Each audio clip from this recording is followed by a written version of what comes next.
Podium Podcast. Lo mejor está por escuchar. La escóbula de la brújula. Podium Podcast.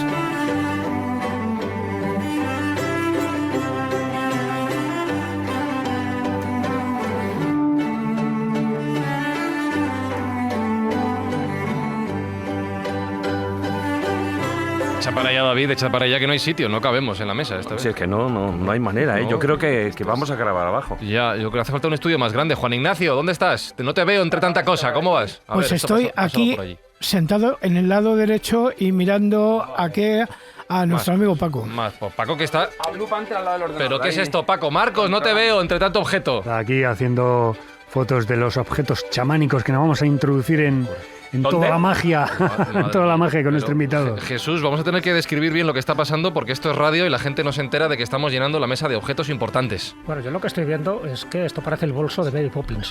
No para sacar objetos y cada uno más extraño, más raro, más ritualizado, más chamánico.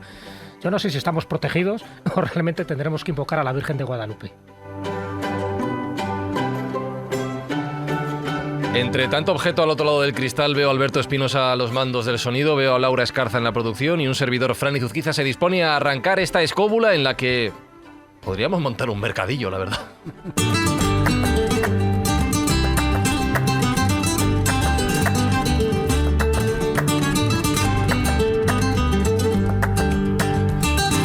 Sigue pasando cosas, toma, venga, coger estas fotos, estas ilustraciones que trae todos los objetos que tenemos en nuestra mesa los trae nuestro invitado de hoy, que es mago, que es ilusionista, ha actuado, ha expuesto, ha hablado, ha contado historias en medio mundo, es un apasionado investigador de su mundo, de la magia, del ilusionismo. Le conocéis porque, por ejemplo, ha estado más veces, pero podéis escucharle en nuestro programa Más allá del ilusionismo, en nuestra entrega número 317, y es Paco González. ¿Cómo estás, Paco?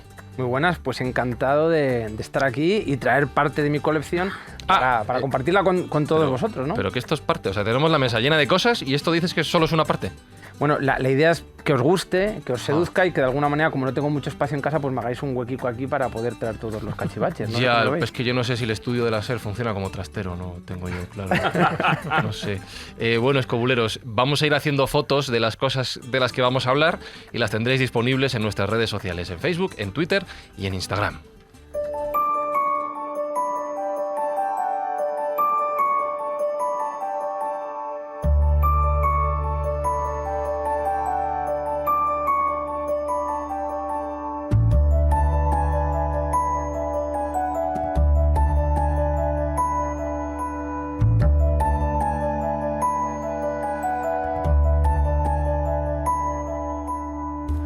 Tantas preguntas y tan poco tiempo, a ver por dónde empiezo. ¿Por qué tenemos la mesa llena de cosas? Te lo preguntaré después. Quiero que me expliques el concepto, que nos recuerdes el concepto que tú mismo desarrollas de ilusionismo ritual para entender de qué vamos a hablar hoy en el programa. Bueno, pues el ilusionismo ritual es una concepción de la magia que parte de mis investigaciones y de mi trabajo de campo en distintas partes del mundo y que establece un lenguaje con una dimensión de nosotros mismos que no se corresponde con eso que los psicólogos denominan como el ser social. Hay dos dimensiones de cualquier persona. Una es la del ser natural y la del ser social. El ser social es el individuo cultural con el cual en el cual nos reconocemos, ¿no? Quiénes somos, dónde hemos nacido, si somos de derechas, de izquierdas, cuáles son nuestros gustos, nuestras preferencias. Pero luego hay otra dimensión de la personalidad que tiene que ver con la del ser natural, que es lo que somos más allá de nuestro contexto cultural. Y en este sentido el pensamiento mágico ha jugado un papel fundamental a la hora de que hayamos podido relacionarnos con nuestro entorno de una manera muy específica. Por lo tanto, entiendo, Jesús, que hoy cuando hablamos de magia, no hablamos de hacer truquitos e ilusiones, ¿vale? Para que la gente me entienda, no quiero ser despectivo, sino del pensamiento mágico en toda su entidad, en todo su contexto. Sí, tú lo has dicho, yo creo que son las dos palabras claves, el pensamiento mágico, que nos viene persiguiendo desde el Paleolítico. Yo creo que el ser humano, desde que tuvo conciencia como ser humano, empieza con ese pensamiento mágico, que es dar una explicación a aquellos fenómenos que él no entendía muy bien, ¿no? Y desde ese momento va surgiendo toda una evolución que a veces pues ya sabes que queda reducida pues en una élite que son los que llamamos chamanes normalmente, es que parece que son los que detentan un saber superior, un saber espiritual, aquellos que se ponen en contacto con el más allá, con los espíritus, pero que luego eso se va extendiendo poco a poco a la sociedad y crea una cosmovisión. Yo creo que esa cosmovisión, además Paco lo sabe bien porque ha viajado por toda Sudamérica, ha viajado por Colombia, por Bolivia, por Chile, por Argentina. Es decir, luego con esas tribus, con esos pueblos de tradición, es donde mejor queda reflejada este pensamiento mágico a día de hoy, me refiero, ¿no? Aunque luego aquí yo veo objetos, en fin, dentro de este gabinete de curiosidades, dentro de este cuarto de maravillas, que nos remite a distintas épocas, a distintas creencias, distintas culturas. Pero es verdad que en estos pueblos de tradición es donde creo que mejor se expresa a día de hoy esa cosmovisión, donde el pensamiento racional tiene que comulgar con el pensamiento mágico. Porque cuando se excluye uno en detrimento del otro, yo creo que ese es el gran error que se ha cometido. Es decir, si hacemos una evolución a la historia de la humanidad, prácticamente el 80% ha sido un pensamiento mágico. Prácticamente. A partir del 18 es cuando, en fin, entramos en ese siglo de la luz, de la razón, de intentar explicarlo todo, pero eliminando todo ese pensamiento mágico. Y a partir de ahí aprendimos muchísimas cosas, porque hubo una revolución industrial, porque hubo un progreso, pero también perdimos de vista, desde mi punto de vista, bueno, y nunca mejor dicho, esa parte, yo creo, trascendental. Bueno, pues esto yo creo que es lo que ha intentado recuperar Paco, primero con ese espectáculo de magia ritualística y ilusión, ¿no? De ilusión ritualístico, sino también de acercarnos a nuestras raíces más profundas. Y nuestras raíces más profundas, con independencia de que evidentemente cuando tú vas a un espectáculo de magia sabes que hay lo que vulgarmente nosotros llamamos un secreto y un mago llamamos un truco y un mago llama un secreto, ¿no? Sabemos perfectamente que están jugando con la realidad, con nuestra concepción de la realidad, pero sabemos que nos gusta que jueguen con nuestro concepto de la realidad. Y muchos de esas manifestaciones del pensamiento mágico se concreta en objetos. Y esos objetos son los que nos transmiten una información, un mensaje. Si somos capaces, y ahora Paco nos lo va a demostrar clarísimamente, eso nos va a conectar con un pensamiento mágico de una latitud determinada, de una cultura concreta y sobre todo de un mensaje que nos está transmitiendo. A partir de ese momento la gente puede creer o no creer, pero lo que no cabe ninguna duda es que sin el pensamiento mágico nosotros como seres humanos no seríamos lo mismo o por lo menos no tendríamos la misma concepción de la realidad que si solo aplicamos el pensamiento crítico y racional.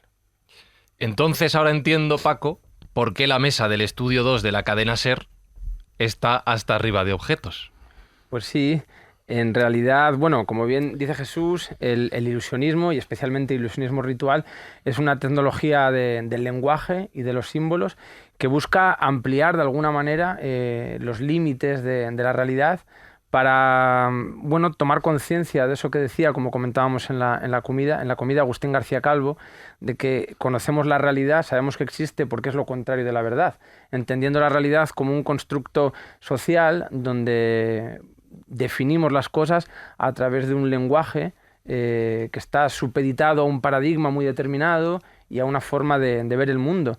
Pero cuando somos capaces de derribar todos esos límites, de repente la realidad, la naturaleza de la vida y de la existencia se muestra desde un prisma mucho más poliédrico y enriquecedor. Y a mí es lo que me interesa, que la magia de alguna manera nos conecte con ese ser natural del que hablábamos al principio y que también se convierta en un elemento de transgresión cultural, en un momento como este en el que nos encontramos, en el que hay un cierto desapasionamiento, ¿no? Y en el que muchas veces el individuo colapsa y se deja llevar por su desasosiego existencial. Siempre comento que una vez, hablando con un psicólogo, me dijo que la depresión es un mal del mundo moderno, ¿no? Que se fundamenta básicamente en un desequilibrio entre las diferentes facetas de la vida. Y en este sentido yo creo que en un mundo tan sumamente tecnologizado, cosa que es maravillosa como el nuestro, pues que un mago, un ilusionista, a través de un acto escénico, artístico, te haga sentir esa emoción que vuelva a reencantar el mundo, pues cumple un cometido que me parece muy importante, ¿no? A ver. Tú sabes que yo conocí a Agustín García Calvo y le publiqué 2 libros. ¿En serio? Sí, señor. El comunicado de la Comuna Antinacionalista Zamorana y el comunicado urgente contra el despilfarro. Tengo una pregunta, ya que te dices esto, Juan Ignacio. ¿Tú has hecho ilusionismo alguna vez? ¿Has sido mago ya en tus 1000 vidas? He hecho mis pinitos. Ajá, vale, otro check en la lista. Sí. Una cosa que Todo en llegar a fin de mes. Una cosa que quería comentar, que a tenor de lo que ha dicho Paco y sobre todo lo que ha dicho Jesús, es que eso que se divide el ser social y el ser natural, es que hay una cosa que es el pensamiento mágico, pero es que sigue subyaciendo en nosotros como una segunda capa que está ahí y es como una especie de sincretismo profundo que aunque seamos unas personas del siglo XXI, lo llevamos ahí. ¿Quién ha dicho esto de los símbolos, lo que llevamos, los anillos, las cruces, el tocar madera, el tema apotropaico, el santiguarse, ¿no? ¿Quién no ha visto a un familiar que todavía existen de salir a la calle y decir, y me santiguo ¿para qué? Para bendecirme a mí mismo de que no me pase nada. Claro. Y eso está sepultado en capas y capas de modernidad, pero está ahí, Bueno, subyace. Estoy pensando en jugadores de fútbol. Anda que no se santiguan, has puesto ese ejemplo. Y Gente los joven. toreros, y los toreros cuando van a entrar al lance. Bueno, evidentemente. Evidentemente. Sí. No, hombre, la superstición está ahí, es evidente. Todos y hay profesiones que se prestan más que otras a ello, ¿no? Sobre todo, como dicen los toreros, porque se están jugando la vida, entre otras razones. Todas las que están más cercanas a la muerte. Claro. Y los mineros, por ejemplo, son muy supersticiosos y también tenían sus altarcitos, ¿no? Para que los dioses y los espíritus de las minas les protegiera. O sea, que es lógico. Sí, y en las plazas de toros todo el mundo sabe que ahí hay una capilla, etcétera, etcétera. Pero cuando se ha estado haciendo referencia, sobre todo, Jesús, ahí en lo que eran las culturas de tradición, las antiguas culturas, y tú que has estado en México, bueno, en todo lo que es Centro y Sudamérica, etcétera, y conoces mucho de lo que es esa parte, ahí funcionaban, en las culturas de tradición, lo que funciona era el chamán. El chamán, no, hoy en día, en menor medida, evidentemente, pero siempre la figura que ha primado, que era el sacerdote, el médico, todo, ¿no? Era una mezcla de todo. Y entonces, el chamán también era el que realizaba esa magia. La magia incluso estaba en relación con la magia de la naturaleza, etcétera, etcétera. Hoy en día, en muchos de estos casos, y también por una cuestión de vocabulario, ¿no? Se confunde también esa parte de la magia con la prestidigitación. Incluso muchos llegan a decir que esos pues antiguos chamanes o tal, lo que hacían de una manera u otra era engañar a la gente con prestidigitación. ¿Cómo lo ves tú? Bueno, este yo creo que es un tema muy, muy interesante, ¿no? Porque el ilusionismo contemporáneo lo que hace es desligarse del pensamiento mágico, pero tradicionalmente no era así. Y en ese desligamiento se produce una paradoja que también me gustaría explicar. Yo que tengo buena memoria, la última vez que estuve en la escóbula dije una cosa y Juan Ignacio, que es una persona muy sabia, me corrigió y él tenía razón, pero yo creo que no lo supe explicar bien porque yo decía que uno de los problemas era que el ser humano moderno tiene un paradigma absolutamente ultrarracionalista. Y Juan Ignacio me corrigió y dijo, no te equivoques, lo que prevalece siempre en el hombre es la emoción, somos muy emocionales. Y es verdad, pero es en esa paradoja donde nos confrontamos con nosotros mismos, porque no podemos dejar de estar supeditados por esas emociones muchas veces primarias, pero a la vez nos enfrentamos a ellas a través de una forma de ver el mundo, ¿no? que nos provoca todo tipo de contradicciones que nos llevan a ese desasosiego del que hablaba hace unos minutos. Tenemos que tener en cuenta que el pensamiento mágico está muy relacionado con el origen de nuestra especie y también con la evolución cultural de nuestra especie. Porque, para empezar, podemos hablar del pensamiento mágico como una herramienta que nos da una ventaja evolutiva respecto al resto de las especies.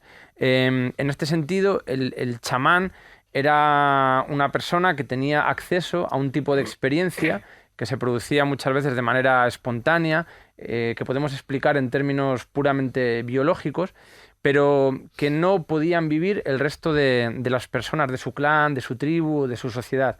Ese aprendizaje que él había adquirido en primera persona tenía que extrapolarlo, decodificarlo para que fuese asequible y entendible por el resto de los individuos. Y para conseguirlo, pues el chamán se servía de una serie de recursos que hoy entenderíamos como recursos escénicos que lo que provocaban eran sensaciones análogas a las que él había experimentado para que ese conocimiento pudiese cristalizar, ¿no? Y generar también una cosmovisión común, como luego se vio en el Neolítico, cuando surgen las primeras religiones. Es difícil definir el momento en el que eso que se ha denominado en algunas ocasiones como trampa sagrada se desvinculó del pensamiento mágico y se convirtió en una arte escénica. Pero hablar de esos primeros subterfugios en el origen del chamanismo desde una perspectiva dual en términos de verdad o mentira o trampa es un error, ¿no? Porque eso tiene mucho que ver con un sistema de opuestos instaurado por la moral cristiana. El sistema de opuestos, el bien es lo contrario al mal, la belleza, la fealdad, y estos conceptos muchas veces ni siquiera forman parte del lenguaje de los pueblos ágrafos, de los pueblos que denominamos como primitivos, ¿no? Y a mí lo que me parece realmente fascinante es recuperar todo eso que nos conecta con esa dimensión de nuestro ser ancestral que permanece ahí agazapado y que puede generar muchos matices interesantes en nuestra conducta y en nuestra manera de interpretar las cosas que nos ocurren. Parte de este pensamiento, de esta forma de ver la vida, el mundo, el universo, se expresa, y para eso nos hemos reunido hoy en torno a esta mesa, en torno a los objetos que nos rodean. Ponme música, por favor, Espi, que voy a contar cuántas cosas hay aquí en la mesa. Un segundo, pon. 1, 2, 3, 4, 5, 6, 7, 8, 9, 10, 11, 12, 13, 14, 15, 18, 19, 20... Creo que son 24. Cada uno de estos objetos entiendo que tiene una historia. Totalmente. Vale, ya vamos con problemas de tiempo. Vale.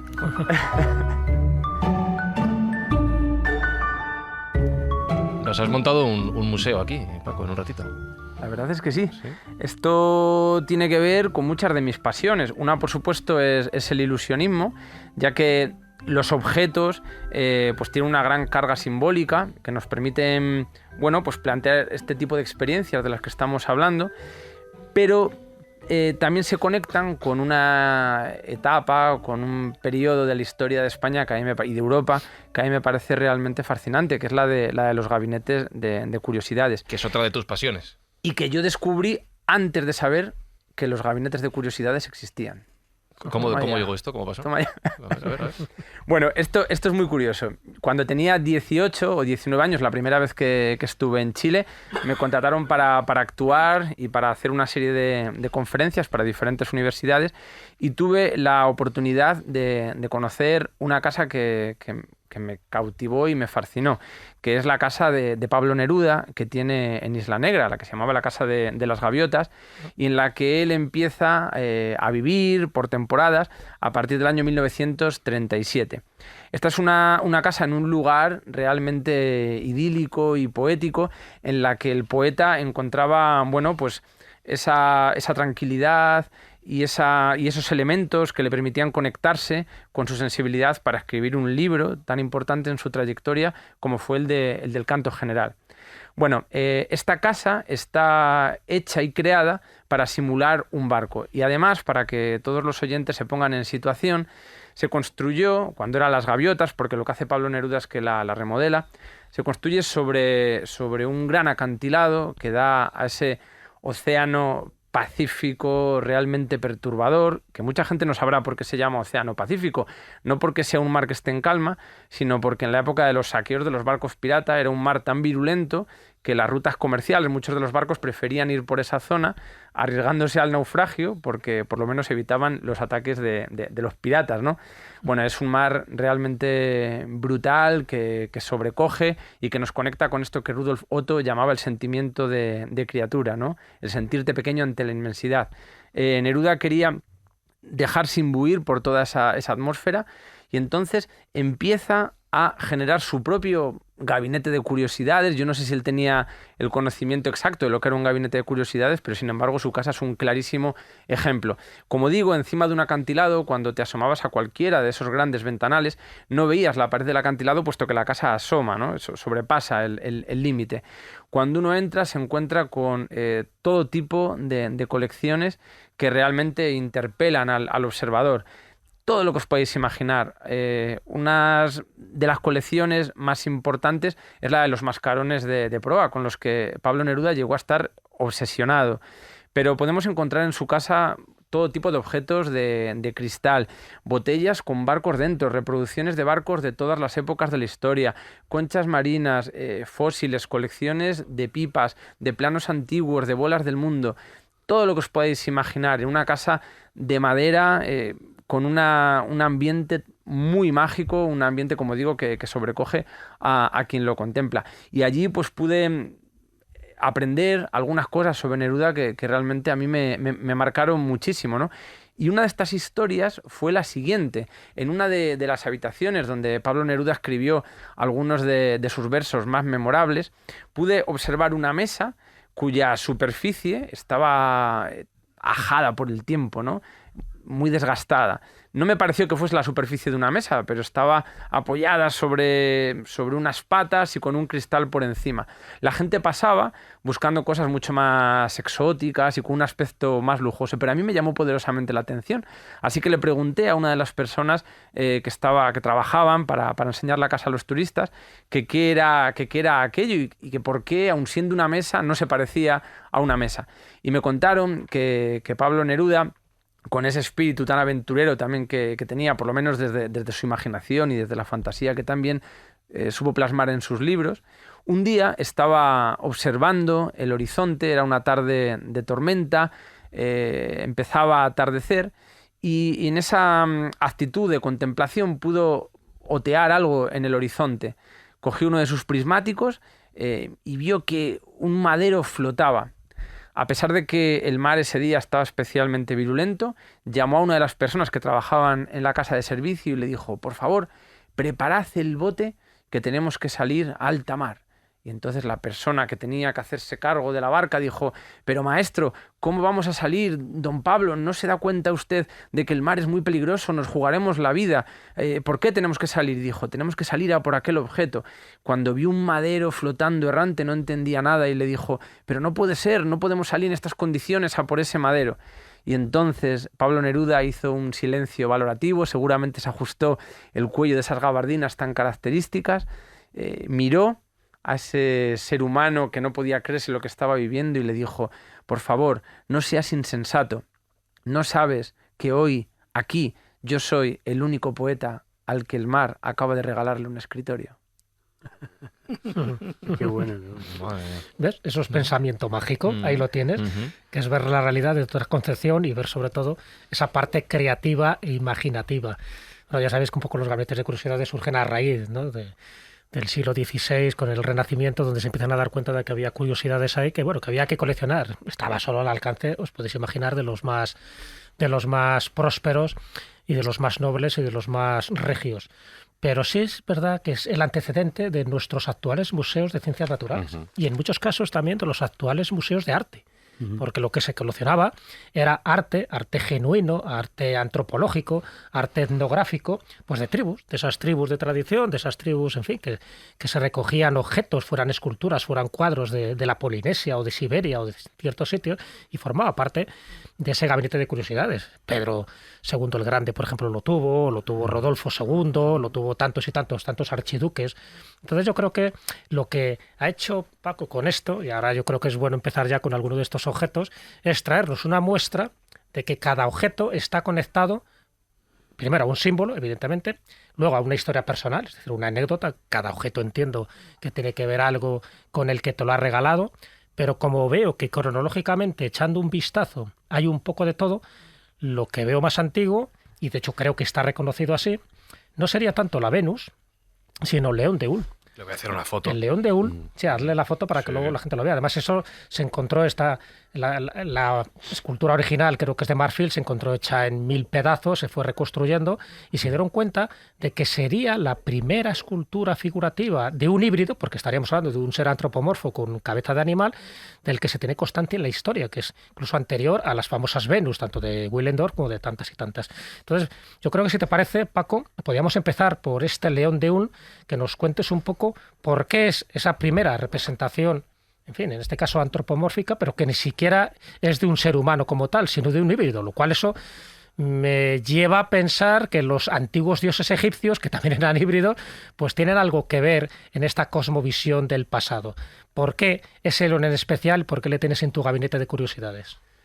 Bueno, antes de nada, me gustaría decir que esta pasión por los objetos y además por una colección de objetos tan heterogéneos tiene que ver con esta época de la que luego me gustaría, si os apetece, que pudiésemos comentar, que a mí me ha influido muchísimo y sobre todo a través de un personaje que es Juan de Espina, que yo creo que es uno de los grandes personajes del barroco. Poco conocido, ¿no? Y otro coleccionista de rarezas. Muy poco conocido. Sí. Y creo que podríamos comentar muchas cosas alrededor de este mundo, de este universo de Juan de Espina para también poder entender esta interacción de objetos, ¿no? Porque los gabinetes de curiosidades se fundamentan en la heterogeneidad, en la elección de las cosas que aparentemente no tienen una coherencia o no es una colección monográfica. Esto que dices, Jesús, me parece maravilloso para iniciar este gabinete de curiosidades, porque la figura de arte mueble, como comentas, más antigua del mundo conocida, tiene que ver con un momento muy, muy específico que representa uno de los grandes enigmas de la historia de la humanidad y que muchos científicos denominan como el gran evento, ¿no? Junto a este hombre león también he traído unos bifaces, por ahí el maestro Juan Ignacio los tiene, que sé que además es un tema... Sí, una bifaz en laurel. Descríbelo, por favor, para quien no lo esté viendo, y recuerdo que pondremos las fotos en las redes sociales. Sí, a ver, bueno, Juan Ignacio, si quieres, por favor. Sí, es un de facies ibérica de laurel, una de las típicas bifaces que se conocen fundamentalmente en los lugares como Piedras del Rayo, que no deja de ser un pibel, lo que llamamos un pibel, o sea, tienen una antigüedad verdaderamente extraordinaria, pero es la primera herramienta que empieza a utilizar el homínido cuando se da cuenta de que hay algo trascendente en él, ¿no? Voy a describirlo más prosaicamente, que es que lo está mirando Alberto Espinosa también. Escobuleros, es una piedra con forma de menhir pequeñito, con dos colores, uno en cada cara. Una cara más oscura, la otra más clara. Un pedrolo, ha dicho Espinosa. Bueno, sí, es una pero forma. te falta un dato fundamental, Fran, que se ajusta perfectamente a tu mano. Sí, es verdad. Parece como si fuera un puñal, ¿no? Es una herramienta. Sí, un bifaz. Ten cuidado, David, que te pincho. Es un bifaz. Sí. Pues mira, de estas tengo yo bastantes, porque resulta que en los campos de Vallecas, Villa, donde vivo yo, hay una gran abundancia de siles y mucho de él ha sido trabajado en tiempos muy antiguos. Y he recogido varias bifaces también que andan por ahí porque la gente no sabe lo que son. Y eso te iba a preguntar, ¿esto qué es? Da igual, pero yo sí sé lo que son. ¿Y para qué sirve esta piedra? Bueno, ahí, en primer lugar, para contextualizar un poco este gabinete de curiosidades que tiene varias partes, la primera de ellas es la del origen del pensamiento mágico. Claro. En esta exposición va a haber diferentes piezas, algunas son reproducciones, lógicamente, como esta Venus que tenemos francesa, el hombre león de Stadel, pero luego hay una serie de piezas que son originales. Yo tengo una amplia colección de bifaces de diferentes partes del mundo y sobre todo de diferentes épocas. Y he querido traer estos dos porque concretamente el que está cerca de Jesús y que habéis descrito de una manera mucho más práctica y de una manera técnica, es un bifaz achelense, lo cual quiere decir, señor, que tiene una antigüedad aproximada de entre 1,7 millones de años y 125.000 años. Es decir, es la industria lítica que más permanece en el tiempo, que se inicia en África y que desaparece con la llegada del musteriense, que es un tipo de tecnología asociada al Homo sapiens en el norte de África y en Asia Occidental y a los neandertales, ¿no? en Europa y en ciertas zonas como por ejemplo en la península ibérica. Lo cual quiere decir que durante al menos 1,5 millones de años estuvimos realizando un tipo de piezas muy muy parecidas que nos permitían evolucionar, ¿no? Y nos iba bien. El ser humano hasta este momento, hasta los 125.000 años, solo tenía que pensar en 3 cosas que eran comer, no ser comidos y reproducirse. Pero hay partes más antiguas. Mira, hay un yacimiento en Ambrona, no sé si lo conoces, perdón, cerca de Soria, donde una tribu que no sabemos exactamente de qué origen es, que eran carroñeros, fue investigada por el marqués de Cerralbo, se dedicaba a hacer carroñería con un tipo que se llamaba el Paleolodoxon antiquus, en este yacimiento de Ambrona, que ya te digo que Ambrona y Torralba del Moral, que los excavó el marqués de Cerralbo, donde aparecieron unos proboscideos, pero de 7 metros, la mandíbula tiene 7 metros, vamos, que se vaya, llegando de lo que fue ese Paleolodoxon antiguos, allí en esa zona. Una cosa que quería puntualizar y bueno, un poco desde el punto de vista de la manufactura del hombre de es a lo que se ha referido Paco, que es precisamente en el momento en que el hombre primitivo entre comillas, se da cuenta de la hibridación entre comillas, que significa sumar el poder de uno y otro, es decir, el hombre convertido en animal y el animal convertido en hombre, y suman sus atributos y su poder. Quiero decir que esto luego desemboca en la hibridación mitológica, tanto griega, siria como tal, como egipcia, como habéis mencionado, pues con los centauros, las sirenas, todos los dioses egipcios, que suman eso, el poder de uno y de otro. Además, concretamente, cuando veáis la fotografía, veréis lo erguido que está, porque, hombre, el león normalmente va a 4 patas, aunque se puede erguir, pero lo erguido que está, que es un hombre con cabeza de león. O sea, se podría decir que es antropomorfo. Pues un antropomorfo absoluto que da pie luego más tarde a lo que os he comentado, a las combinaciones y a la hibridación mitológica, centauro, sirena, todos los tipos de que se dieron en la Edad Media también, que luego ha llegado hasta nosotros. O sea, que entiendo que es un hombre que, como bien decías, tenía esas 3 preocupaciones básicas, pero que ya se empezaba a hacer preguntas. Claro, lo que quiero decir es que al final una de las mejores formas de conocer la realidad es transformándola con nuestras manos. Y esa capacidad de transformar el mundo con nuestras manos nos define como especie, ¿no? Por lo tanto, durante 1,5 millones de años, nosotros aprendimos a desarrollar una serie de habilidades que podemos decir que se estancaron porque los bifaces han sido siempre más o menos iguales, han tenido el mismo tipo de utilidad, pero que en términos evolutivos nos permitían avanzar.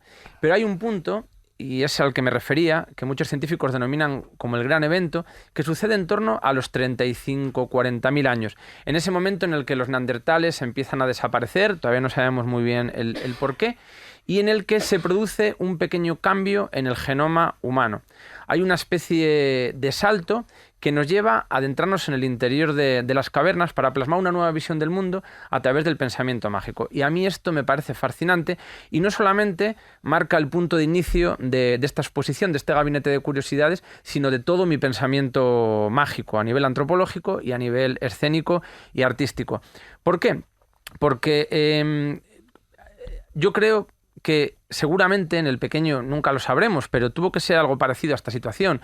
Tal vez en el seno de un pequeño grupo de individuos, uno o varios de ellos miran al infinito, se sobrecogen ante la inmensidad y tienen esta necesidad de plasmar una nueva visión del mundo, de la naturaleza, con el pensamiento mágico. Y para ello se adentran en las cavernas, para realizar pinturas en zonas de muy difícil acceso, jugándose el tipo, jugándose la vida en muchos casos. Claro, la gran pregunta es ¿por qué estas personas realmente se jugaban su integridad física para hacer algo que el resto de los miembros de la comunidad no iban a poder comprender? Es muy posible que este viaje al interior de la caverna fuese, por un lado, un viaje físico, pero por primera vez en la historia del pensamiento humano fuese también un viaje metafórico. El hombre se adentra en el interior de sí mismo para conectarse con una dimensión de la naturaleza, con una sensibilidad, con una experiencia que le estaba aportando una información absolutamente nueva. Y esto es un gran interrogante que se abre para la ciencia, porque fijaos, si por ejemplo nos planteamos por qué un lobo caza en una zona del bosque y no en otra, podríamos decir que el lobo se equivoca. O podríamos decir que se equivoca un ciervo cuando inicia la berrea en una época del año y no en otra, o un pájaro cuando toma una dirección y no otra. No, porque los animales se guían por los propios impulsos evolutivos, ¿no? Fijaos qué cosa tan curiosa, y ahora entenderéis qué relación tiene con esto que estamos comentando. Hace unos años me comentaba un prestigioso ornitólogo que observaban que cuando una bandada de pájaros migraba en una dirección, siempre había un porcentaje pequeño de entre el 1 y el 3% que lo hacía en dirección contraria. Los científicos decían, bueno, igual que hay humanos listos y humanos tontos, pues pobres pájaros que no se han enterado, coño, que no es por allí, que es por allí. Pero un dato llamaba poderosamente la atención, y es que no lo hacían en diagonal, no se desviaban un poco, sino que iban justo en dirección contraria. A día de hoy sabemos que ese pequeño porcentaje son los más fundamentales, es el más fundamental de la bandada, puesto que asegura la continuidad de la especie en caso de cataclismo. En este momento del pensamiento mágico al que yo me refiero, el ser humano se deja guiar por un impulso que no se corresponde con parámetros culturales, puesto que este ser humano es anterior a la cultura. A ver, yo sé que ahora algunos grandes prehistoriadores, amigos míos, me dirían: Paco, ¿cómo puedes decir eso? Si el achelense ya es la demostración de una cultura, 1,5 millones de años en los que el conocimiento de fabricación de útiles iba pasando de unos a otros. Y tienen razón, pero yo hablo de un tipo de cultura que tiene que ver con el lenguaje conceptual. Sabemos que la complejidad del lenguaje lleva al ser humano a ideas mucho más sofisticadas de la realidad que permiten transformarla, y eso la evolución nos lo ha demostrado en muchos sentidos, ¿no? Religión, que surge en el Neolítico, para poder de alguna forma controlar esa experiencia mística y guiar al resto de integrantes de un clan o de una sociedad. Bueno, la pregunta es: si no fue la cultura en este sentido conceptual y no fue la religión, ¿qué fue lo que motivó este acercamiento del hombre a lo inefable? Fue la evolución. ¿Y la ingesta de sustancias psicotrópicas? De hecho, por ahí quería ir. Pero si me permitís, antes... como tenemos muchas historias, permitidme, porque Marcos quiere poner un ejemplo precisamente relacionado con México, donde Paco nos quiere llevar después, y no quiero que pase de largo para después ya abrir el foco.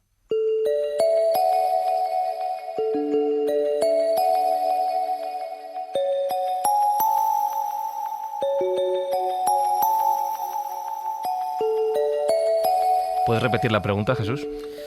Sí, que dentro de esas explicaciones, ¿no?, que está dando Paco, que me parecen muy convincentes, pero habría, yo creo, que una nueva variante, y sobre todo en ese gran evento donde se empiezan a producir las primeras manifestaciones artísticas. Recordemos que este hombre león de Stade, el Odeón, está más o menos en ese gran evento, hace unos 35.000 años tiene. Es cuando empiezan las primeras prestaciones pictóricas parietales, tanto en el sur de Francia como en el norte de España. Es decir, algo expandió la conciencia a nuestros antepasados. Entonces, ese algo puede ser una evolución paulatina o pudo ser un cambio drástico, que habría como dos vertientes. Estoy hablando de distintas teorías. Una es, pues eso, la famosa teoría de los antiguos astronautas, es que alguien bajara y les dijera: chavales, os voy a enseñar cómo evolucionar con rapidez. Y la otra es que los chamanes, es decir, los hombres de conocimiento, aprendieran a contactar con el espíritu de las plantas, de esas plantas que llamamos psicotrópicas o alucinógenas, que eso les permitía entrar en un estado expandido o alterado de conciencia, ponerse en contacto con esa otra realidad más invisible al ser humano convencional, y que a partir de ese momento, y esa es la explicación, por ejemplo, que da Jean-Claude a muchas de las pinturas rupestres, lo que te está narrando es el trance chamánico desde las primeras fases hasta las últimas fases. Es decir, que esa es una pregunta que te quería hacer. ¿Tú descartas o apoyas la ingesta de sustancias psicotrópicas? Pero dejadme que Marcos cuente el ejemplo que quería contar. Bueno, nada, únicamente es que es una cosa que me fascina este tema, y es lo que ha dicho Jesús, que habría dos opciones, es decir, entrar en contacto con esas entidades por medio de pues un trance, una repetición, un estado hipnótico de alterado de conciencia, o con la ayuda de sustancias enteógenas, que yo las divido en dos partes. Quiero decir que hay preparados y tal, pero hay otras que se encuentran en la naturaleza, como el peyote.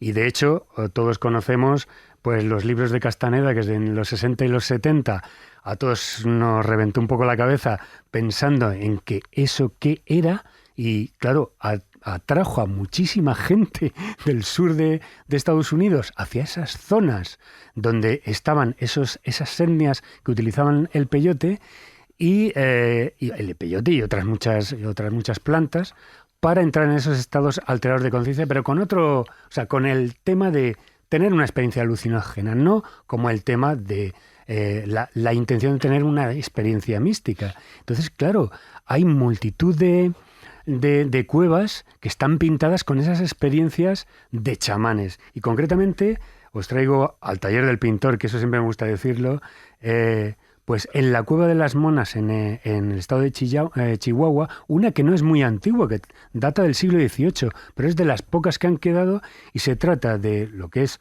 un chamán bailando lo que le llaman el baile de Jicuri o el baile de la raspa, que es un estado que se tira en toda la noche haciendo una serie de ceremonias y que culmina con la ingesta de peyote.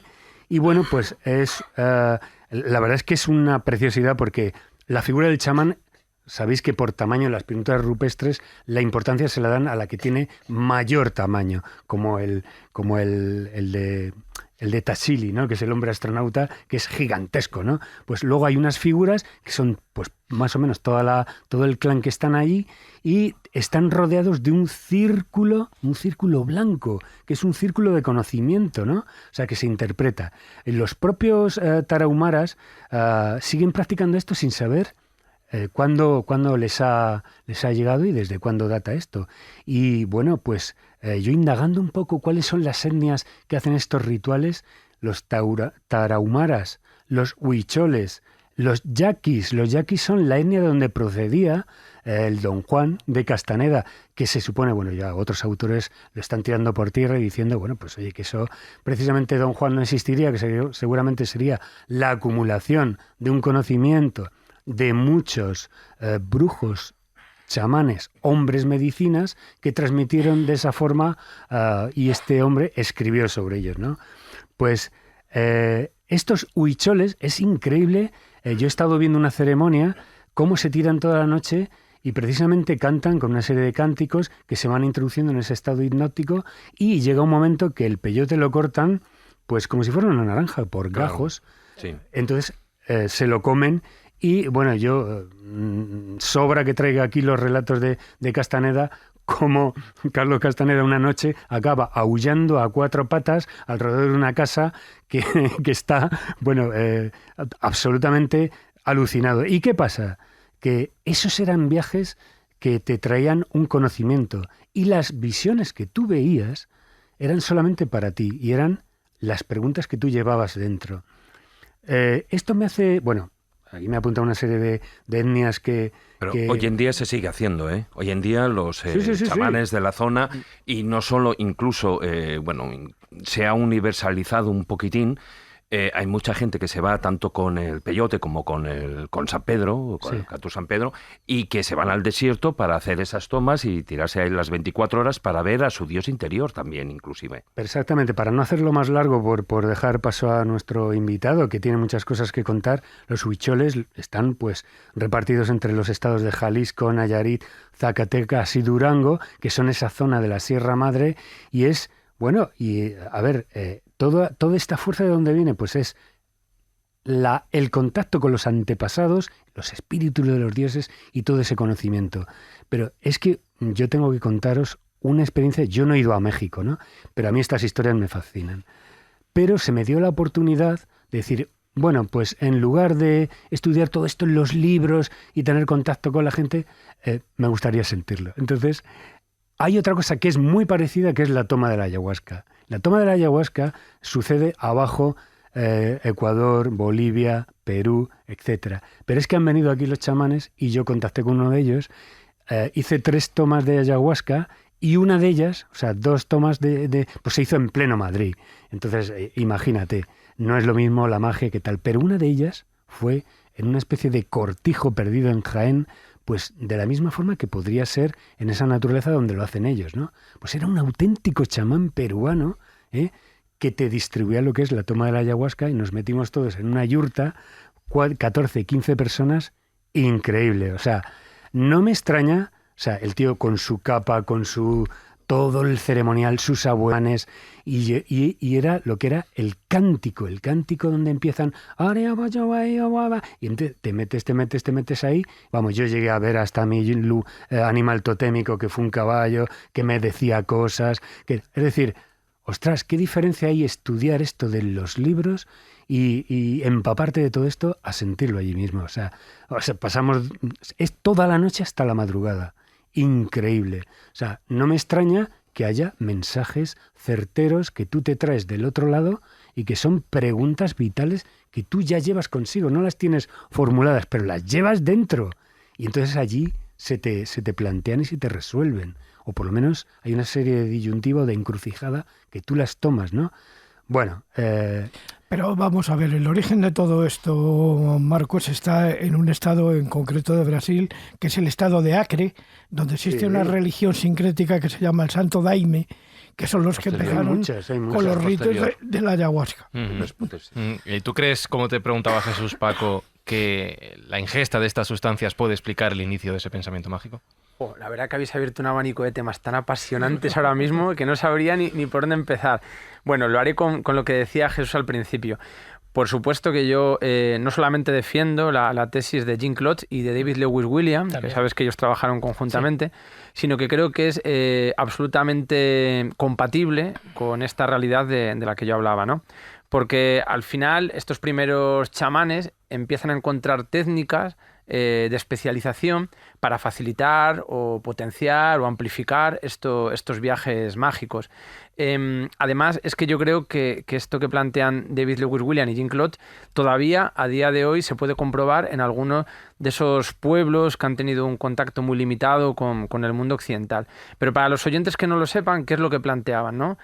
Bueno, pues uno por su trabajo más dentro del mundo de la prehistoria, el estudio de las cuevas, y otro desde el trabajo de campo con los bosquimanos, se dieron cuenta de que había una serie de representaciones simbólicas, a veces muy sistemáticas, muy sencillas, muy simples, que coincidían, ¿no? en culturas que nunca habían tenido ningún tipo de contacto.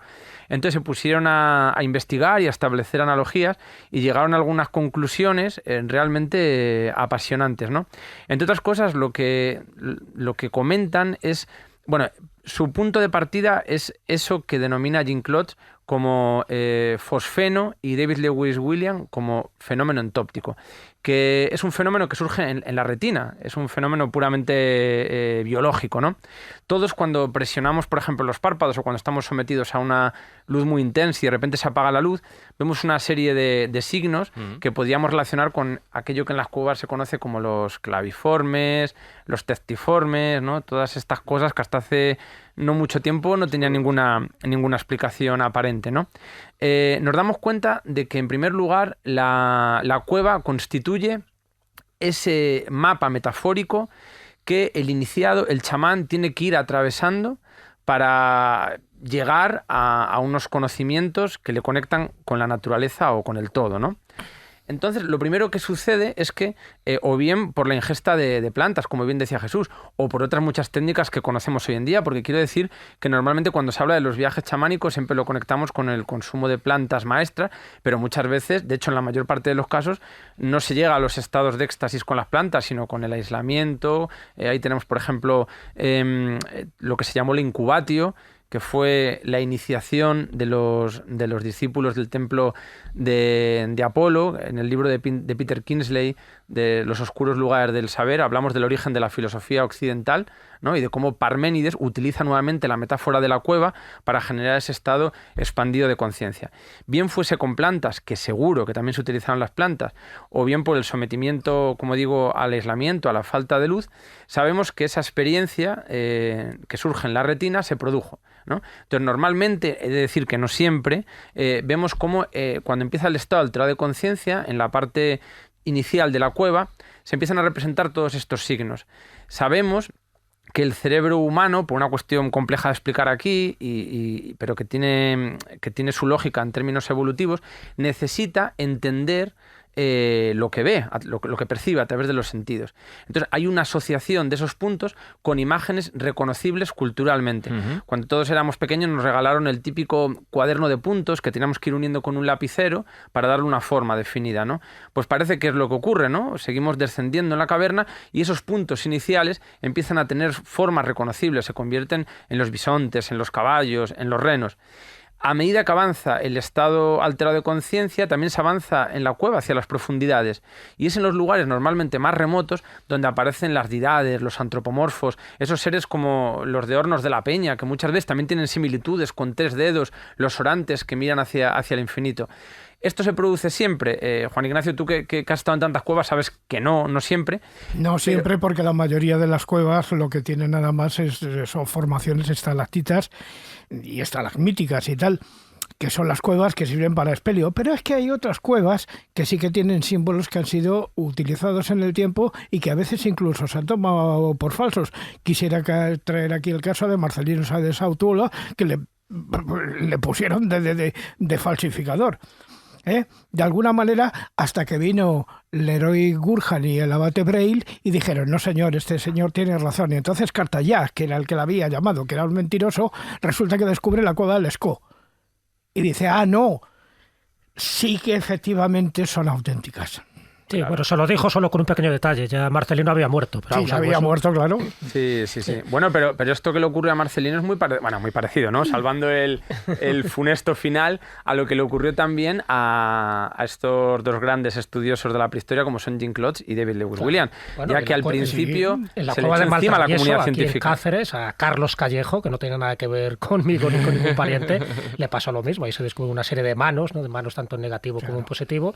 Y también cuando lo dio a conocer... Y en este caso neandertales, igual que por ejemplo en Pinilla del Valle acaba de aparecer un yacimiento de neandertales también, que evidentemente desaparecieron hace como unos 30.000 años, no se sabe por qué, quizá por la competencia con los cromañones. Dejadme que vaya al fondo de la cueva antes de salir, que está David. No. A ver, que la cosa ha ido derivando diferentes temas.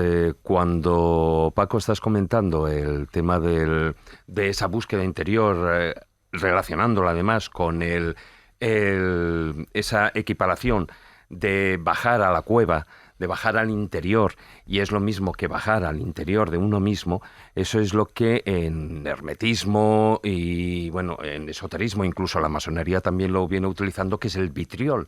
Vitriol, que es el acrónimo en latino de visita interiora terrae rectificando inversa oculum lapidem. ¿Qué significa? Visita el interior de la tierra y rectificando encontrarás la piedra escondida. Claro. O sea, ese acrónimo que es el vitriol, ¿no? Que es todo ese simbolismo, porque en realidad todo lo que, como luego ya sabemos, ¿no? Tanto en el esoterismo como en el hermetismo, todos esos conocimientos que el hombre ha ido encontrando y esa búsqueda interior lo va plasmando a lo largo de la historia en símbolos, ¿no? Y en ese símbolo, pues eso, y en los acrónimos, ¿no? Igual que cuando tú ves una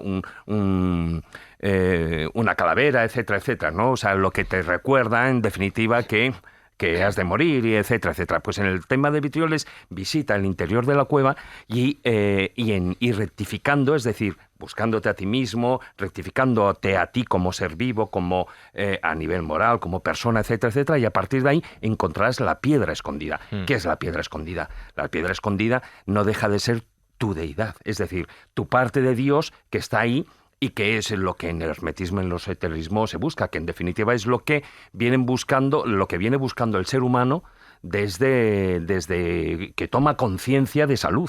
Parte divina, que se llama, la parte divina interior. Claro. Entronca con el Santo Grial, considerado como la piedra, en fin, la esmeralda que estaba en la frente de Lucifer, que es la que realmente se busca como piedra del conocimiento, que te pone también en consonancia con el Chintamani, con la piedra sagrada que fue buscando Nicolás Roeris, que tiene y de la que hablan tanto los lamas tibetanos y sería el prototipo de Shambhala. Es decir, que en el fondo todos son símbolos. O sea, si os dais cuenta todo lo que estamos hablando. Claro. Y bueno, de hecho todavía seguimos en la prehistoria. No, quiero salir de la cueva ahora. Claro, hay que salir de la cueva, hay que salir de la prehistoria. Pero un poco por eso, por ir ya encaminando a otro tipo de objetos que me gustaría que nos contara la historia. Sí. Pero que no lo olvidemos, es decir, cada símbolo podemos adentrarnos en profundidades infinitas y con miles de capas, ¿no? Como el vitriolo, hasta llegar a nuestra esencia más profunda. Pero cada símbolo nos da, entiendo yo, una parte de esa información, de ese pensamiento mágico, nos da una parte de nuestro conocimiento personal.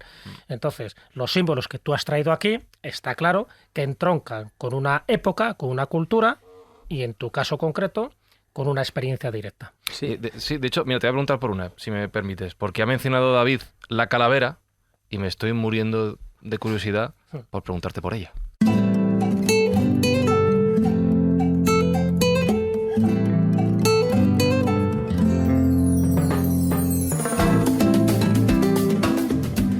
La verdad es que esto me parece que es realmente apasionante, sobre todo porque aquí llegamos al kit de la cuestión, ¿no?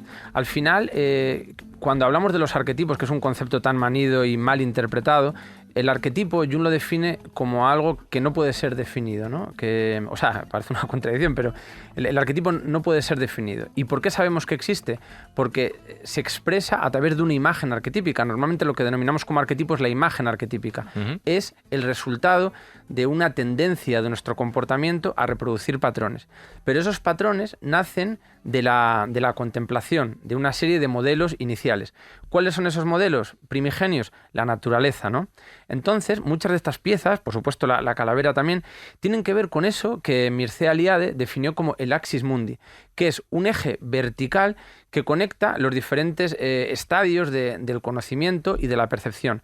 Cuando queremos hablar de teorías muy místicas y nos vamos a Oriente, y muchas veces hacemos de Oriente la antítesis del pensamiento occidental, tenemos que saber que en el origen del pensamiento occidental, antes nombrábamos a Parménides, ya se utilizaba la cueva como metáfora. Una iglesia o una ermita románica al final es la reproducción de una cueva en la que se atraviesa un umbral para conectarte con lo sagrado. En todas las mitologías ese axis mundi tiene diferentes partes, normalmente la divinidad está en la parte superior, hay un inframundo, hay una parte material, no siempre en la cultura nórdica vemos algunas diferencias, pero a mí lo que me parece realmente increíble es como todas las culturas, y en muchos de estos objetos vamos a poder verlo, reproducen estos modelos iniciales de la naturaleza que nos aportan un conocimiento y sin cuyo mapa de ruta no podríamos entender quiénes somos realmente como especie. Te quería preguntar por la calavera por varios motivos. El primero, porque mi labor aquí es tirar de la cuerda para seguir avanzando, ¿vale? Ya que estamos dentro de la cueva, va para ir saliendo a otros mundos, porque Marcos nos ha llevado a México y veo varios objetos en la mesa relacionados con México y me llama la atención que, no todos, pero casi todos, tienen algo que ver con la cabeza. Estoy viendo la calavera, estoy viendo luchadores mexicanos con la cabeza cubierta, una máscara también. Primero te quiero preguntar qué relación tienes tú con México, porque veo muchos objetos aquí, y segundo, ¿por qué, si tiene algo que ver todo esto en conjunto? Bueno, en realidad yo he tenido la suerte de viajar prácticamente por toda América, donde no solamente he recibido el cariño profesional de todos los compañeros del mundo del ilusionismo, sino que también he podido hacer y realizar trabajo de campo alrededor de muchos temas que me interesan desde hace años, ¿no? Cuando hablo de México, también conozco bastantes países de África, pero tengo que reconocer que México ha sido el país que más me ha cautivado, ¿no? Entre otras cosas porque es un país repleto de contradicciones y un país absolutamente paradójico. Y los países donde ocurre esto son lugares en los que uno se hace muchas preguntas en relación a lo que ve y en relación a lo que siente. Por ejemplo, cuando hablamos de la calavera, nos estamos precisamente refiriendo a ese elemento primordial que surge en las culturas teotihuacanas y que tiene como protagonista nuevamente el axis mundi. Y un modelo que además replican la cultura azteca y la cultura maya, que llegaron mucho después. Tenemos que tener en cuenta que la cultura teotihuacana desaparece en el siglo VIII después de Cristo. Bueno, la calavera tiene que ver con el sincretismo, con el culto del Día de los Muertos, con una de las festividades más importantes, o la más importante de México, en la que, por cierto, he tenido la suerte de estar presente el pasado mes de noviembre. Y bueno, pues pude conocer a Doña Queta, que ha sido la que ha popularizado este tipo de culto, sobre todo con la Santa Muerte, ¿no? Y este tipo de objetos están muy relacionados con un dios llamado Mixtlanticutli, que es el dios de los muertos. En unas pirámides donde se le rendía culto, que se elevaban hasta el cielo, la conexión con la divinidad, pero que por otro lado tenían todo tipo de galerías subterráneas que volvían a representar la cueva. Y además unas galerías subterráneas que, según su mitología, tenían distintos niveles que la persona que fallecía tenía que ir atravesando para llegar a ese lugar donde se reunía con esta deidad fundamental dentro de la cultura azteca, ¿no? Este es uno de los cráneos que se ponen en todos los altares el Día de Muertos, concretamente adquirido en uno de los mercados más locos en los que yo he estado en toda mi vida, que es el mercado de Sonora, un mercado gigante donde uno puede conseguir cualquier cosa que se proponga, desde 1 kilo de tomates hasta una pistola, hasta animales para realizar sacrificios allí mismo. chamanes de todo tipo, concretamente en una de las plantas, que es la planta inferior, que está dedicada en su totalidad a la santería yoruba, al palo mayombe, al culto a la Santa Muerte, a los ritos de la secta Abakwa, y un lugar que realmente impacta, porque cuando uno recorre sus laberínticos pasadizos, no solamente observa todo tipo de objetos, como esta bola de evidencia que también he traído y que viene de allí, sino a esos santeros, pues que te proponen solucionar toda clase de males realizando ofrendas que vienen o que están inspiradas precisamente por esta cultura azteca que impregna toda la cultura mexicana.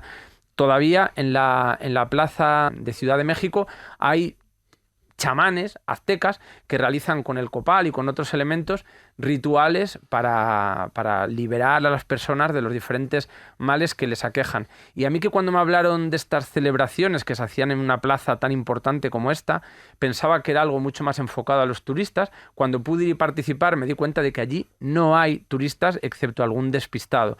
Son ritos que se siguen realizando y en los que los chamanes llevan encima de la cabeza normalmente una calavera llena de plumas que representa a Mictlantecuhtli, al señor del Mictlán, que es el mundo inferior del mundo. ¿Y qué me cuentas de Chac? Pregunta trampa. Pregunta trampa, sí. Sí, Casi sí, te sí, diré sí, que me lo cuentes tú. A ver. Hombre, ¿no conoces a Chac? Sí. En Uxmal, el dios de la lluvia. Juan Ignacio le conoció. Sí. Relacionado con el pozo de Chichén Itzá. Él le puso el nombre. Sí, eso es. Y con los cenotes. Oye, pero me llama muchísimo la atención el que le estaba haciendo una foto a David, le estaba haciendo un vídeo. El colorido de la calavera es espectacular. Es Claro. brutal. Es que esto tiene que ver con la visión de la muerte en México. Claro, a mí es lo que más apasionante. me cautiva. Yo ahora, por ejemplo, como digo, he podido estar el día de la fiesta de los muertos y además he estado en el epicentro de esta celebración, que es en Michoacán, uno de los estados más peligrosos de México, en el que se realizan diferentes tipos de celebraciones en función de la zona. He podido ver un poco las diferencias que existen entre la capital del estado, que sería Morelia, la zona de Sinsunzán, Santa Fe de la Laguna o la isla de Pátzcuaro, ¿no? Hombre, también afirmas que estuviste en Sinaloa. Sí, bueno, no, donde estuve, que ahí pero por otro motivo totalmente diferente, fue en Durango. Estuve conviviendo con el cártel de Sinaloa para ¿Cómo? poder acceder. ¿Cómo? Eso es... Antes de entrar con eso... Vamos punto por punto, por favor. Claro, por eso. Pero precisamente ese colorido, que además tú estás narrando y que tú lo viviste en primera persona, para aquellas personas que no conozcan o no se pueden hacer una idea, que además está muy, muy bien, una película de Disney, que es Coco. Sí. Coco, precisamente, pueden ver el porqué de todo ese colorido, pueden ver el porqué de esa... porque no deja de ser un halago hacia los antepasados y un recuerdo que además es necesario, porque muchas de estas calaveras, las calacas, etcétera, etcétera, forman parte de su idiosincrasia y de su propia Es religión. una filosofía de vida y de muerte, ¿no? Claro. Todo Es que antes lo ha comentado Paco, ha dado la clave. México es un país de contradicciones, que también se podría decir que es un país de hibridación, es decir, de donde se juntan muy bien los cultos paganos con los cultos cristianos, ¿no? Con cultos católicos que al final son impuestos, pero hay dos formas de imponerlo, que es bien, por las malas y por lo tanto prohibir todo lo anterior, lo cual es peligrosísimo porque genera al final grupos, sectas heréticas, o bien ir asimilándolo paulatinamente, que es lo que hizo México. Entonces todos esos cultos aztecas o mexicas en general, porque entiendo que también hay cosas mayas y hay cosas toltecas y hay cosas que tienen que ver con distintas culturas que han pasado por toda esta zona de Mesoamérica y Norteamérica, ¿no? Porque México estaría considerado como Norteamérica. Tú lo has dicho, es decir, como país de contradicciones, por una parte está estas Catrinas, que además forma parte de un culto más asentado de lo que nos podemos imaginar. No es un culto folclórico, sino que solo hay que ir al día de todos los difuntos o el día de lo que para nosotros es el Día de Todos los Santos, para que allí es una fiesta, ¿no? Con mariachis, en fin, donde las Catrinas, estas calaveras, se les adorna con multitud de colores, se las coloca velas, alimentos para los espíritus, Los para dulces, los difuntos. todos los dulces. Los dulces. Es decir, que es toda una cosmovisión totalmente diferente, además sin ese toque trágico que hay a lo mejor más en Occidente. Y por otro, hay por señalar dos cultos, ¿no?, que me llaman mucho la atención y que sé que tú los conoces bien, ¿no? Por una parte, la Santa Muerte, es decir, llama la atención, ¿no?, a un católico europeo, que cómo se puede adorar a la Santa Muerte cuando la Santa Muerte siempre, o la muerte en general, se la intenta apartar, no invocarla, y se hace todo lo contrario. Y luego un culto muy particular, muy autóctono, también que tiene que ver con Sinaloa, que es a Jesús Malverde, es decir, de un Robin Hood, ¿no?, muy llamativo en épocas pasadas, estaríamos hablando de principios del siglo XX, que se convierte luego en el santo protector de los narcotraficantes. Entonces, a eso me refiero, es decir, cómo estas dos entidades, estos dos seres se pueden convertir de algo malo, transformarlo en algo positivo, por lo menos para ciertos grupos o para ciertas creencias. ¿Tiene que ver con ese sincretismo del que estamos hablando? Espérate, que está sacando más cosas. Totalmente. Es que me ha encantado que diga esto, porque yo no paro de sacar cosas. ¿Pero qué tienes ahí? Y ahora que ha nombrado a Malverde, he traído no me digas unos que tienes escapularios a Jesús Malverde. que creo que os van a llamar mucho la atención. escapularios. Y ahora entenderéis por qué. Pero antes dejarme que contextualice, porque, claro, ¿cómo es posible que el culto a la Santa Muerte haya encontrado un terreno tan fértil en México, ¿no? Por un lado tiene que ver con todas estas culturas del pasado, como la cultura azteca, en la que el final de la persona cuando fallece es estar en el reino de los muertos, ¿no? No se promete un paraíso como el cristiano, sino llegar al mundo de los muertos. Por otro lado, tenemos que tener en cuenta que México, como todos sabemos, es un lugar con una realidad social realmente problemática y difícil. Nosotros vemos que es probable que una parte de la infelicidad que muchos seres occidentales sienten es porque no aceptan la naturaleza de la vida. La vida es algo efímero que se acaba. Precisamente por eso tal vez nos encadenemos a una serie de placeres que por el simple hecho de sentir que algún día los perderemos, nos generen no solamente una esclavitud, sino un profundísimo desasosiego, ¿no? En México no, en México la muerte se agazapa en cada esquina. Forma parte de un mundo terrible, pero a la vez maravilloso, pero un mundo donde el Estado se ha mostrado absolutamente ineficaz para solucionar los problemas de la vida cotidiana, y la Iglesia pues tampoco parece que tenga muchas herramientas para atender las necesidades fundamentalmente de pobreza que se viven en tantos barrios como Tepito, del que luego hablaré, el barrio Bravo, donde uno no puede creer los niveles realmente de pobreza que allí existen. Claro, cuando uno convive de esta manera con la muerte, termina naturalizándola, hasta tal punto que la muerte se convierte en una extensión de la propia vida. Esto también viene un poco heredado por todos estos cultos antiguos, aztecas y mayas. El Día de los Muertos fundamentalmente invita a los fallecidos a que regresen una vez al año para reunirse con la gente, con los familiares, ¿no? Y para eso se les realizan estos altares. Hoy tenemos aquí la calavera de colores, que viene de la Catrina, que por cierto me gustaría decir que algo que también me apasiona de México es esa naturalidad con la que aceptan las influencias de la cultura occidental y fundamentalmente española, ¿no? Y quiero decir esto porque estoy seguro de que todos los que estamos en esta mesa compartiremos la siguiente reflexión.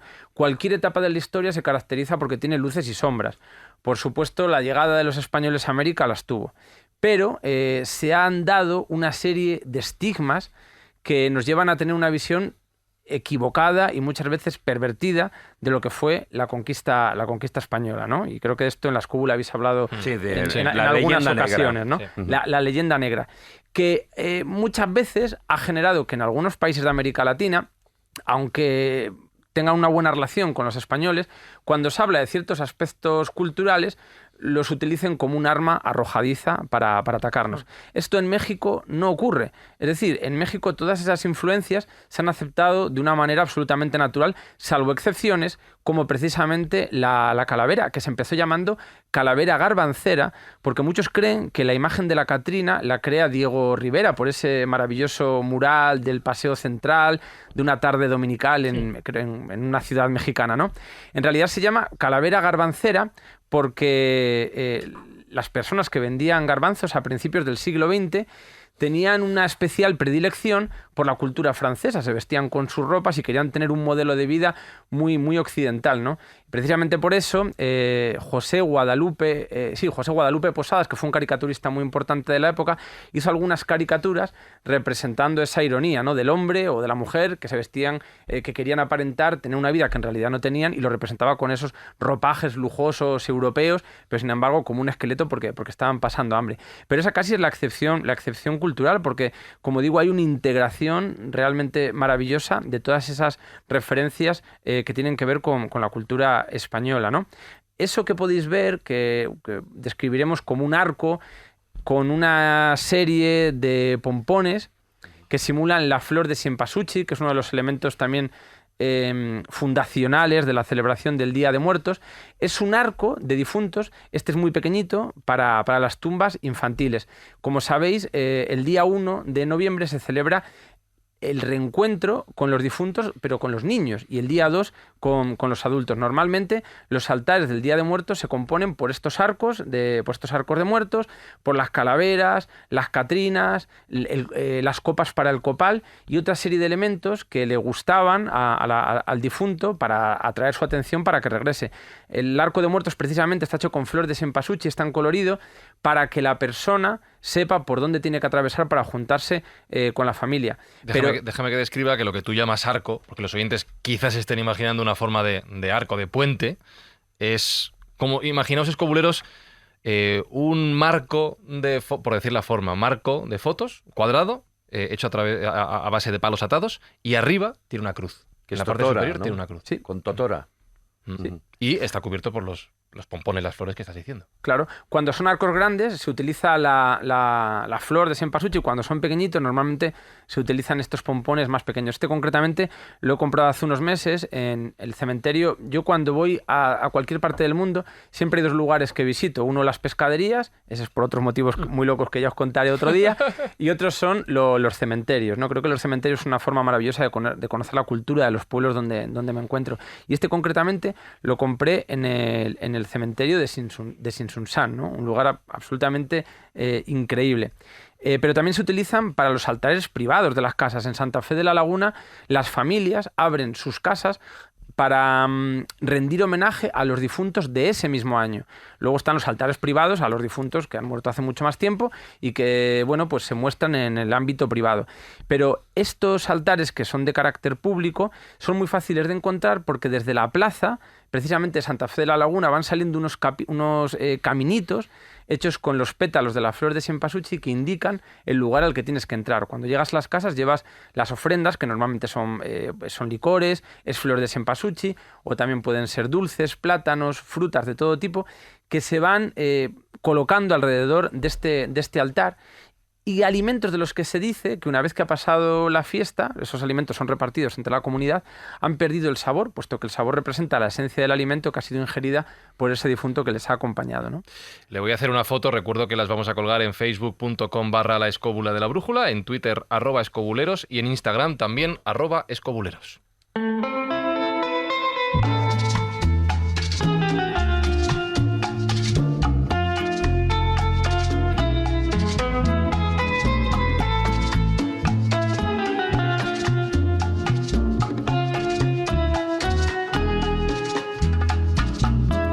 Hay uno de los objetos sobre la mesa, hay muchos cuyas historias se van a quedar sin contar. Estamos como siempre con los problemas de tiempo de la escóbula, de los cuales Jesús me ha dicho, me ha dicho Jesús, no lo toques porque es el único que está ritualizado. Y acá hay un montón de cosas, hay un montón de figuras, y digo, ¿cuál será? Y me dice el palo. El palo mayor. El palo, pero es un palo, perdón, es un palo. ¿No? Sí. Palo. Sí, pero cuidado, cuando entras ya un poco en la religión yoruba, estos palos son más que palos, ¿vale? Y a mí, fíjate que eso me da muchísimo respeto, no tiene nada que ver con la santería, ahora nos lo comentará Paco, pero cuando entras de forma profunda, ¿no?, en este tipo de ritos, como puede ser la santería en Coba, como puede ser la macumba, por ejemplo, en Brasil, o entras en el palo mayombe, que procede de cultos africanos, no lo olvidemos, ¿no?, que luego con la esclavitud pues llegan hasta Sudamérica. ese contacto con la muerte. Estamos hablando de México, que tiene toda una referencia mexica, una referencia azteca, maya, pero es que en este caso estamos hablando de un culto donde los muertos son para ellos más que muertos, ¿no? Son hasta una especie de ángel de la guarda. Entonces, claro, ese tipo de invocación, ese tipo de rituales, lo que yo he visto, ¿no? Sobre todo en televisión, lo que me han contado pues algunos investigadores como puede ser Juanjo Revenga, pues a mí me da mucho respeto, porque ahí ya dejamos de lado el folclore, ¿vale? Y entramos en una religión que a día de hoy, el que no crea en ella, allá cada cual, pero para ellos es su esencia, es su vida, es su forma de entender el mundo y de entender la muerte, pero la muerte de una forma tan cotidiana que el palo mayombe está asociado, bueno, además está asociado con un caldero, ahora nos comentará Paco, con un caldero donde hay de todo, hay huesecitos, hay elementos que tienen que ver con la persona fallecida, porque la persona fallecida en teoría seguiría ahí. Entonces es como una planta, tú tienes que cultivarlo para que ese espíritu te siga protegiendo. Claro, esto que suena a película de, pues eso, de vudú o de zombies, cuidado, tiene una trascendencia, tiene una realidad, y para mí tiene un elemento de pensamiento mágico vivo, actual, potente, pero a veces también perturbador, porque desde un punto de vista occidental yo creo que no llegamos a entenderlo hasta que personas como Paco te has metido, ¿no?, de lleno un poco en ese tipo de ritual, y sí que me gustaría que nos describieras por qué. Tú me contaste una anécdota personal, que no sé si la podrás contar aquí, pero porque ese palo mayombe en teoría no lo podría llevar en el avión, o sea, salvo que lo facturaras, pero... Y entonces algo ocurrió para que el palo mayombe al final les sirviera, algo ocurrió para que sin facturarlo lo pudieras pasar, ¿no?, por el control. En fin, cuéntanos un poco la importancia y por qué está contextualizado dentro de un ritual atávico, ancestral, pero que a día de hoy sigue teniendo una presencia totalmente dinámica. Sí. Bueno, lo primero es decir que no es el único objeto de esta mesa que está ritualizado. De hecho, tenéis enfrente dos fetiches de la santería yoruba que un compañero de la radio, muy respetado por todos los que estamos aquí, al que no nombraré, muy respetado, cuando se lo enseñé le dio un auténtico pasmo y escalofrío y lo quiso a 1000 kilómetros de distancia. Yo no lo toco tampoco. Y ese Yo lo he tocado. Yo no. Si le hago una foto, ¿pasa algo? Yo creo que no, no sé. No voy a arriesgar. Pero estos son dos fetiches que conseguí en el mercado de Sonora, uno de estos rituales en los que se utilizaban sacrificios de animales, donde tuve una de mis primeras experiencias, me refiero in situ, con esta religión, ¿no? Me está diciendo Espi que no le haga una foto, que no vale. Perdón, que me está dando miedo. Cualquiera se arriesga, ¿no? Ya, que no tire de la ruleta, dice. Bueno, yo tengo que decir que... Los has traído tú y estás bien, ¿no? Yo a mí hasta ahora todos estos objetos no me han dado más que cosas buenas. Ah, bueno, pues entonces una foto no. Se lo ha traído aquí, es buena señal. Totalmente. Pido permiso. Aunque este palo es la segunda vez que sale de mi casa, porque hoy era una ocasión especial, y la primera también lo fue, hace 1 mes y medio, 2 meses, cuando mi amigo Jesús Callejo vino a Zamora, estuvimos cenando y quise enseñárselo personalmente antes de... Y me contó una historia alucinante que todavía estoy alucinado. ¿Cuál es la historia? Bueno, por generar un poco el marco de referencia, la religión yoruba no es exactamente la santería, aunque puede considerarse como una religión paralela. Surge en Camerún y se populariza en otras zonas como el Congo, en Benin también, a través de una tribu, de un grupo étnico muy amplio que son los batúes, ¿no?, que es el primer grupo indígena africano que llega a través de los barcos a la zona de Cuba y de lo que fue la española, ¿no?, Haití, República Dominicana, en esos barcos de esclavos. Entonces, es una religión muy compleja de explicar, pero fundamentalmente diremos que se basa en un personaje principal, un dios, que es el dios creador de todo lo que existe, y de una serie de espíritus que realmente, que forman parte de personas que han muerto, pero que se van a relacionar a lo largo del tiempo con los seres humanos a través de la naturaleza. Por eso la naturaleza juega un papel tan definitivo. Por eso los líderes de esta religión, del palo mayombe, los paleros o de la religión Congo, tienen unos objetos que son las gangas, ¿no?, que son calderos metálicos donde se meten palos, normalmente 21 palos, también denominados como palos de muerto, y que están dentro de este espacio donde se incluyen otra serie de objetos que algunos conocemos y otros no, porque son realmente secretos. Podemos encontrar tierra, la tierra tiene que ser conseguida en cementerios, podemos conseguir huesos humanos, que de hecho los huesos humanos son fundamentales, ahora explicaré por qué, y tienen que ser huesos de personas que primero hayan fallecido recientemente y personas de las que se conozca algo de su trayectoria, puesto que hay perfiles de personas que no pueden ser aprovechados los huesos para invocar al espíritu. Por lo tanto, la nganga es el contenedor de un espíritu que el palero va a manipular para generar efectos beneficiosos sobre la persona o para realizar la magia negra. Este palo de muerto forma parte del caldero de Lucero Mundo. Como veis, es un palo, si yo no lo explicase, para las personas sería un palo normal y corriente, pero en la parte inferior tiene, bueno, pues todo tipo de manchas de los rituales de sangre que se hacen, las botellas de ron, de licor que se le echan por encima. Tenemos que tener en cuenta que este palo lo conseguí en un ambiente muy concreto, muy específico, de lo que podría llamarse el ambiente de los últimos paleros de Cuba. Y la historia es la siguiente. Yo me encontraba realizando una gira en Cuba y en la zona de Matanzas me invitaron a acudir a una localidad que es San Miguel, donde quedaba uno de los últimos santeros, ya que es fácil ver en La Habana todo tipo de santeros, pero que en realidad están enfocados al turismo y que muchas veces desconocen lo que es su propia religión y que mezclan todo tipo de cosas que ya no tienen nada que ver con el sincretismo, sino con el desconocimiento. Este hombre, en una zona muy aislada y boscosa, tenía una especie de cabaña y un lugar ceremonial donde por un lado criaba juquillas para comer, que la juquilla es una rata de campo muy grande que se da por esa zona, otro espacio donde hacía peleas de gallos y luego este lugar ceremonial donde muy poca gente pasaba para realizar los cultos. Este día yo iba con 2 personas, un mago de La Habana, que es el contacto a través del cual pude llegar hasta allí, y su mujer. Este hombre, que es una persona que, teniendo en cuenta el contexto social de Cuba, no le va demasiado mal, tenía un buen aspecto, bien vestido y aseado.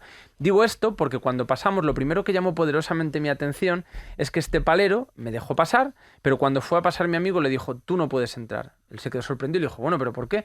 Dijo: porque tú no te has duchado hoy. Recalco lo del aspecto porque en ningún caso tenía un aspecto desaliñado, sucio, ni mucho menos. Él dijo: no, sí, yo hoy me he lavado. Y él le respondió: sí, pero yo sé que no te has metido debajo del chorro de agua, ¿no? Y él dijo que no. Así que le prohibió la entrada. A continuación pasó su mujer y al cabo de unos instantes le dijo que ella también se tenía que salir porque había detectado que tenía el periodo, a lo cual ella respondió afirmativamente, ¿no? Claro, uno no deja de sorprenderle que una persona que no nos conoce pues pueda dar en la clave con algo tan concreto y específico como esto. Al cabo de un rato ellos se fueron a la casa donde estaba la mujer de este palero y cuando volvieron a buscarnos para ir a comer, el palero dijo: no. Regresad a la casa porque Paco y yo tenemos muchas cosas que comer, que hablar. Nosotros comeremos cuando terminemos. Bueno, terminamos a las 11:30 de la noche. Durante toda esa jornada me estuvo contando muchos secretos que yo le prometí no compartir, por eso no lo haré.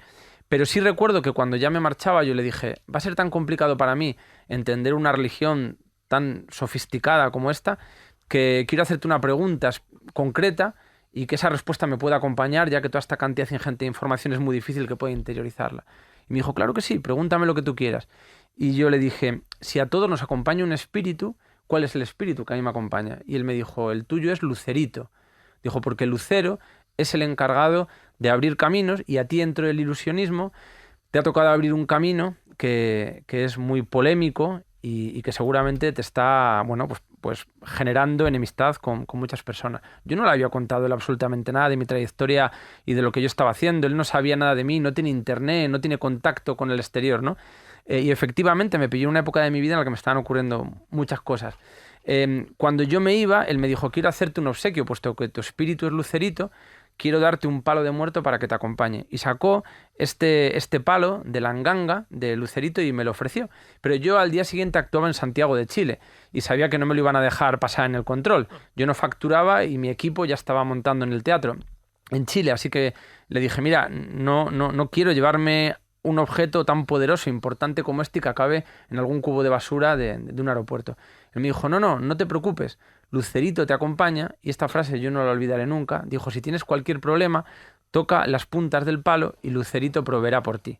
Bueno, cuando yo salí de Cuba no tuve ningún problema, porque cuando en el aeropuerto me veían con un palo de muerto me trataban como si fuese una autoridad religiosa, pero al cabo de una semana yo regresaba de Santiago de Chile a España y en el aeropuerto voy a pasar el control, veo cómo me mira con el palo puesto en la mochila como si fuese Robin Hood, y cuando voy a pasar el control me dice el hombre, ¿dónde te crees que vas con eso? Y yo, como un imbécil, no se me ocurre otra cosa que intentar convencerle desde una perspectiva romántica, ¿no? Diciéndole que es el último palo de muerto de los paleros de San Miguel de Matanzas en Cuba. El tipo me miró y me dijo, mira, no me cuentes tu vida, ese palo no puedes subir al avión, así que tienes que dejarlo. Ya me disponía yo a abandonar este objeto tan preciado sobre una fría bandeja metálica cuando ocurrió algo realmente increíble, que yo no quiero catalogar, pero que sucedió, como lo cuento. Voy a dejar el palo y lo último que se me ocurre antes de abandonarlo es realizar esta acción a la que me invitó el palero en caso de apuros. Ante cualquier problema toca las puntas del palo y Lucerito proveerá por ti. Así lo hice.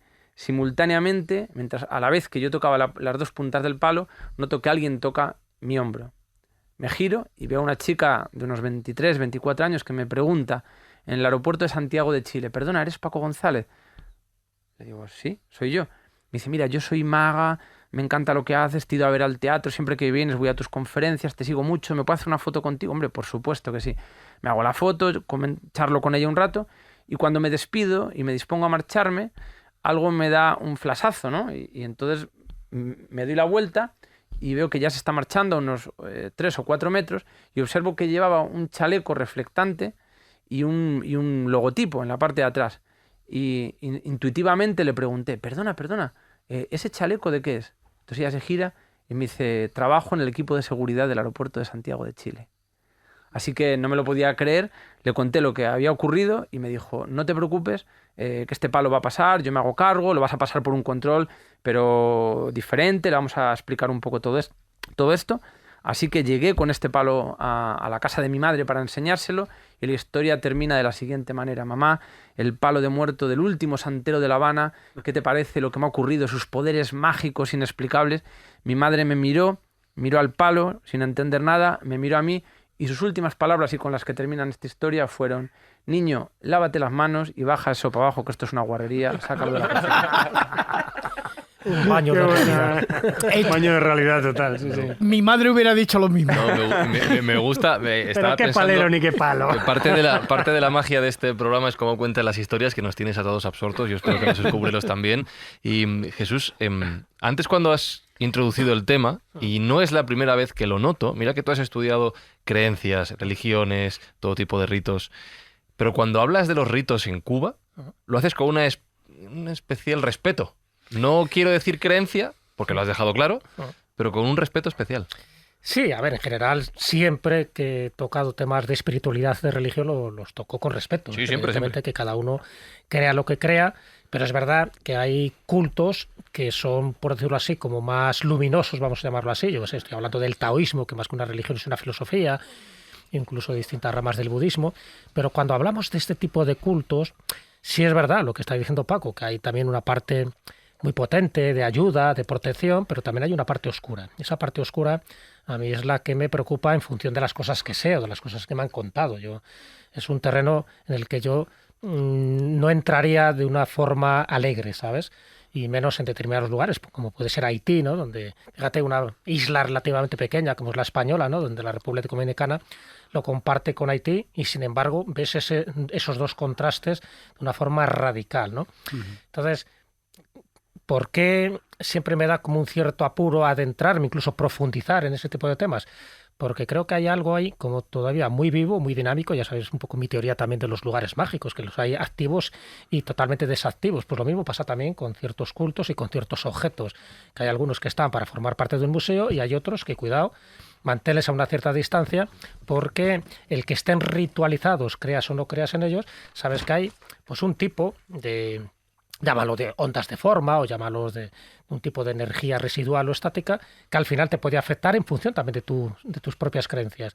Y en general todos estos cultos que vienen de África y que luego se asientan también en Sudamérica, como puede ser la santería, como puede ser, por ejemplo, la secta Bakua. La secta Bakua, yo cuando estuve en un museo ahí cerca de La Habana, en Cuba, me quedé sorprendido porque el tipo de vestimenta que tienen con tanto colorido tiene una profundidad religiosa, bueno, incluso muy machista, porque no admitir a mujeres, ¿no? Sí, También lo acabo me de decir. admitieron y cosas de estas. Entonces, ya te digo, sí que me da un cierto respeto, pero porque sería de las pocas cosas que yo no entraría a investigar de forma profunda, salvo que fuera de la mano de alguien que a mí merezca pues toda la confianza y toda la seguridad. Porque sé que ahí se mueven una serie de energías, vamos a llamarlas densas, oscuras, que a mí particularmente no me apetece. Entonces, cuéntanos un poco lo de Abaqua, porque lo citaste antes de pasada, pero a mí me parece también que es como una rama diferente, muy secta, además se llama así como secta, no como religión, pero que tiene también como unos principios muy, muy, muy sólidos en cuanto a la creencia en ese más allá. Sí, pues fíjate, Jesús, que te tengo que decir que poco puedo contaros a este respecto porque esta secta Abaqua es una de las más herméticas que yo me he encontrado. De hecho, La Habana es uno de los epicentros donde realizan algunos de sus rituales y me puse en contacto con diferentes personas que participaban de estas actividades y nadie quiso decirme absolutamente nada. Sí que me pude traer algunas piezas, 2 de ellas estarán presentes en este gabinete de curiosidades, que es lo que se llama el diablito, que es una especie de intercesor, de figura que forma parte de los ritos y que también les caracteriza a ellos mismos, que se ponen esta indumentaria que recuerda un poco a otro pueblo originario de la Patagonia chilena, que son los Selkman, que llevan esta especie de capucha cónica que les cubre la cara. Y sí sé que son muy, muy, muy celosos con lo que son todos los ritos secretos de esta secta, que es secreta, y que bueno, que tiene ciertos paralelismos con la religión yoruba, que tiene ciertos paralelismos también con el palo mayombe y con el cristianismo y con la religión católica, ya que no olvidemos que muchos de estos espíritus e incluso este Dios creador tienen su correspondencia con ciertos santos o incluso con la Virgen María. Una de las cosas que me llamó muchísimo la atención dentro de este lugar ritual del palero fue que había todo tipo de elementos del cristianismo. Recuerdo, por ejemplo, una virgen, yo creo que era una virgen inmaculada, que le faltaban los ojos, tenía un agujero en la boca y un cigarro encendido, ¿no? Alrededor de varios vasos con agua a diferentes niveles, que eran como una forma de invocar a los espíritus. ¿Y a ti no te, con ron. ¿Y a ti no te parece que en esto tiene mucha importancia la intervención que hicieron los misioneros franciscanos a lo largo, desde California hasta prácticamente toda Sudamérica? Porque realmente hay uno muy famoso, en concreto Fray Junípero Serra, que era franciscano y que estuvo pues convirtiendo indios, tribus y cosas así. Y yo creo que ahí es donde se produce el sincretismo entre lo cristiano y sus propias religiones. Claro. Bueno, eso, por ejemplo, en muchos países, pero en México lo vemos constantemente. Sin ir más lejos, en la Catedral de México hay un Cristo, que es un Cristo completamente negro, y se llama el Santo Cristo del Veneno, ¿no?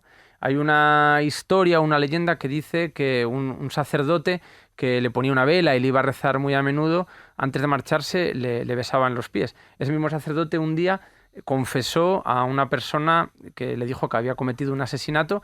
Él le dijo que Dios le perdonaba, pero que tenía que cumplir con la justicia y que para que la penitencia surtiese efecto tenía que entregarse y decir lo que había hecho.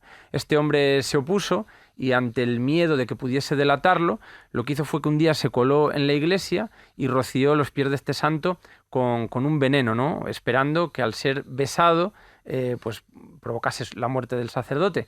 La leyenda cuenta que cuando el sacerdote va a rezar al Cristo del Santo Veneno, este empieza literalmente a flexionar las rodillas para elevar los pies y que no pueda llegar, ¿no? Y poco a poco todo ese veneno se va distribuyendo a lo largo del cuerpo del Cristo y por eso es un Cristo negro, ¿no? Que asume los pecados de los hombres en su propio cuerpo, ¿no? También como ejemplo de salvación. Bueno, pero la realidad es otra.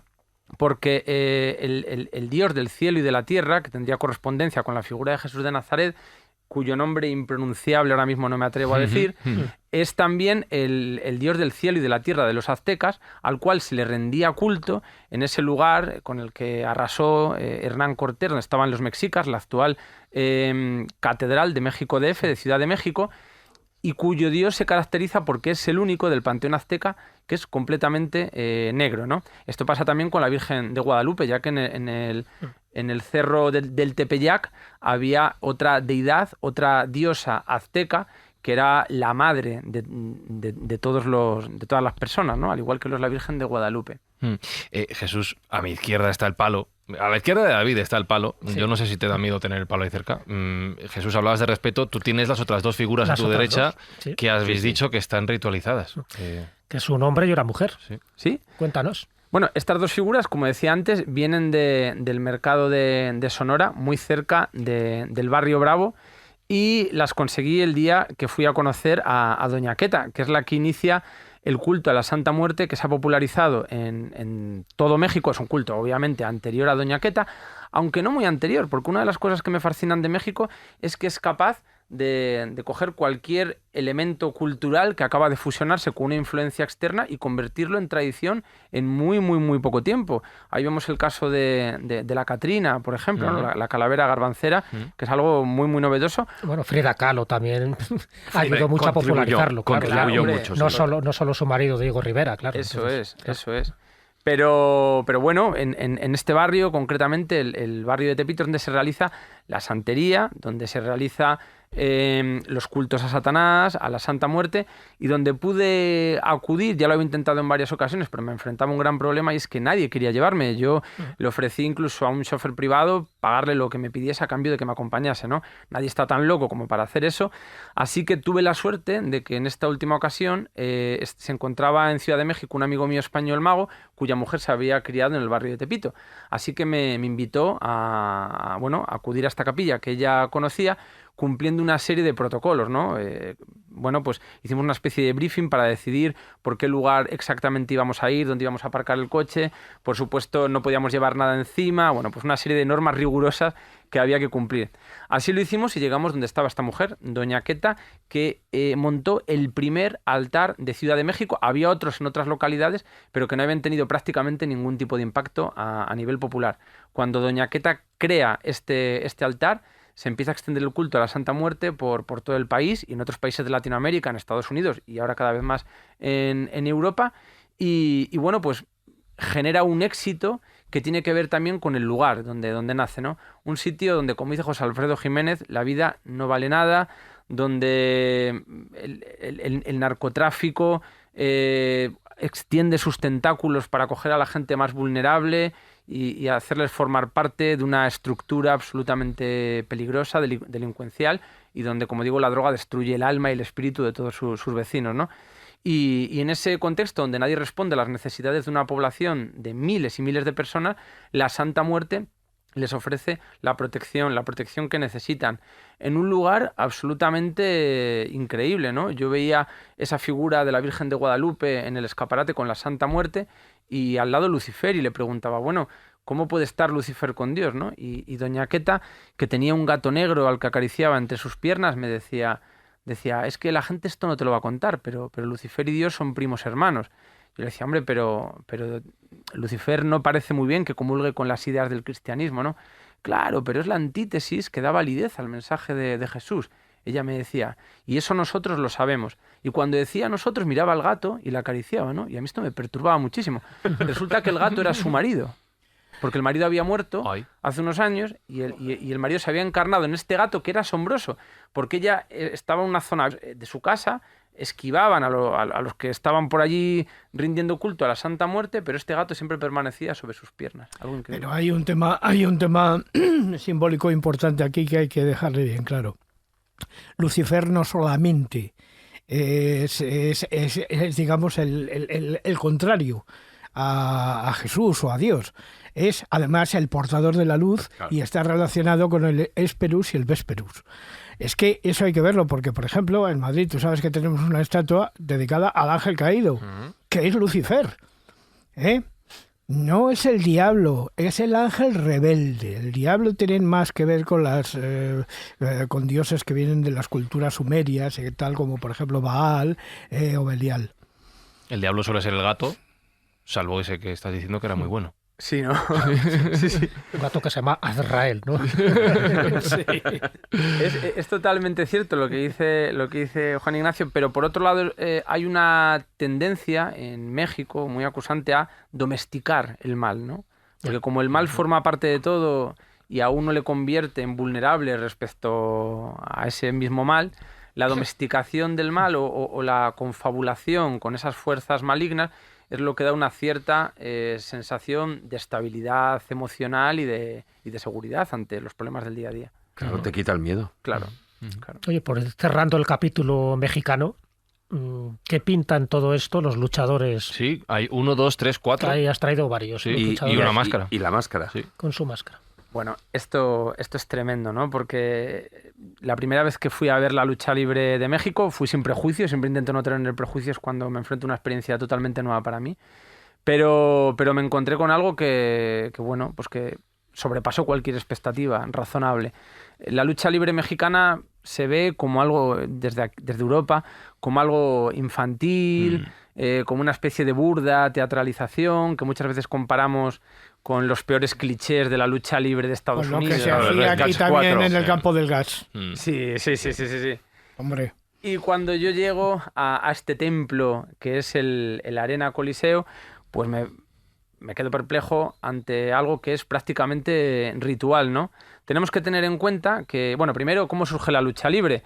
Es curioso porque la lucha libre está inspirada en un tipo de lucha que es la lucha olímpica o la lucha grecorromana, que como sabéis es una lucha en la que no se puede golpear, no se puede hacer palanca, y es una lucha en la que todo se basa en llaves y contra llaves. Bueno, pues un tal Salvador Luterot, que trabajaba para Hacienda, estaba haciendo en la zona de Texas un viaje de negocios, le invitan a ver este espectáculo de lucha libre, se queda muy sorprendido y a su regreso abandona el trabajo en Hacienda, emprende 2 negocios que le salen realmente mal, una tienda de muebles y luego otro que era una sala de billares, y entonces dice, bueno, si esto me ha apasionado a mí, ¿por qué no va a apasionar a los mexicanos? Así que intenta que le cedan lo que se llamó el Arena Nacional, por supuesto le dicen que no conocían el tipo de espectáculo, no tenían ningún interés, y al final convence al empresario que estaba a punto de alquilar lo que era en ese momento el Arena Modelos, para que se lo ceda, bueno, que se lo alquile, con la excusa de que aparte de estos espectáculos, que no se sabía cómo iban a funcionar, también realizaría otros de naturaleza más circense, ¿no? Así lo hace, pero en el fondo queriendo promover este tipo de lucha libre. Y desde el principio, desde el mismísimo instante en el que se empiezan a representar este tipo de espectáculos, se adhieren todo tipo de elementos del sincretismo, de la propia tradición azteca, de la propia tradición maya, de la realidad, en lo que hoy conocemos, que es un espectáculo grabado en el ADN de todos los mexicanos. Lo primero que hay que decir es que el luchador lleva una máscara y la importancia está en la máscara. Hay 2 tipos de roles en la lucha libre. El rol de los técnicos, ¿no? Y luego el rol de los rudos. El rol de los rudos representa, pues el pícaro, ¿no? Es un poco la ejemplificación del Lazarillo de Tormes, el que quiere conseguir un objetivo a cualquier costa, el que no duda en utilizar estrategias más o menos inmorales para llevarlo a cabo. Y luego el técnico es la antítesis, ¿no? Es el trabajo, el esfuerzo, esa visión samurái, no del enemigo, que esto es muy importante, sino del adversario, el respeto al adversario. Y los técnicos son los que no siempre, pero casi siempre suelen ir enmascarados. Y esa es la importancia. El valor de la lucha libre está en el anonimato, porque en un lugar donde las personas no tienen voz, aparece un enmascarado que materializa sus propios deseos, como hace un ilusionista. Y si el enmascarado no tiene identidad, ¿quién es? Ahí está la clave. Puede ser cualquiera. De ahí la identificación inmediata, ¿no? Además vemos que las máscaras tienen referencias claramente de las máscaras incluso mortuorias, funerarias, aztecas, de las máscaras también de celebración mayas. Bueno, hay todo tipo de combinaciones. Aquí vemos una, por ejemplo, de Blue Panther, que tiene una pantera, que es un animal totémico. Tenemos uno de los grandes luchadores de la lucha libre, de la época dorada, que son los que tenéis ahora en la mano, que es el santo. Aquí tenemos, por ejemplo, al místico, ¿no? Fijaos qué nombres tan profundos, ¿no? y tan simbólicos. Bueno, pues en este combate del bien y el mal, vemos cómo cada espectador reacciona en base al momento personal en el que se encuentran o a las propias características de su vida. El Arena es un lugar donde comparten y cohabitan curas. De hecho, hay un cura muy importante en la lucha libre que es un luchador de lucha libre, Fray Tormenta. Ese sí que da hostias. Ya ves. Ese sí que da hostias, totalmente. Pero como panes. Totalmente. Tenemos curas, empresarios, indigentes, prostitutas, luchadores retirados, todo el mundo unido por una visión conjunta del mundo circunscrita a su cosmovisión. Y esto a mí me parece realmente apasionante, sobre todo porque en torno a la lucha libre giran historias personales que son muy, muy, muy cautivadoras, ¿no? Y no solo eso, sino que trasvasa esa pantalla, que es, nunca mejor dicho, que es el mundo real, para pasar al cine. Y de repente es que son sus superhéroes. Sí, sí.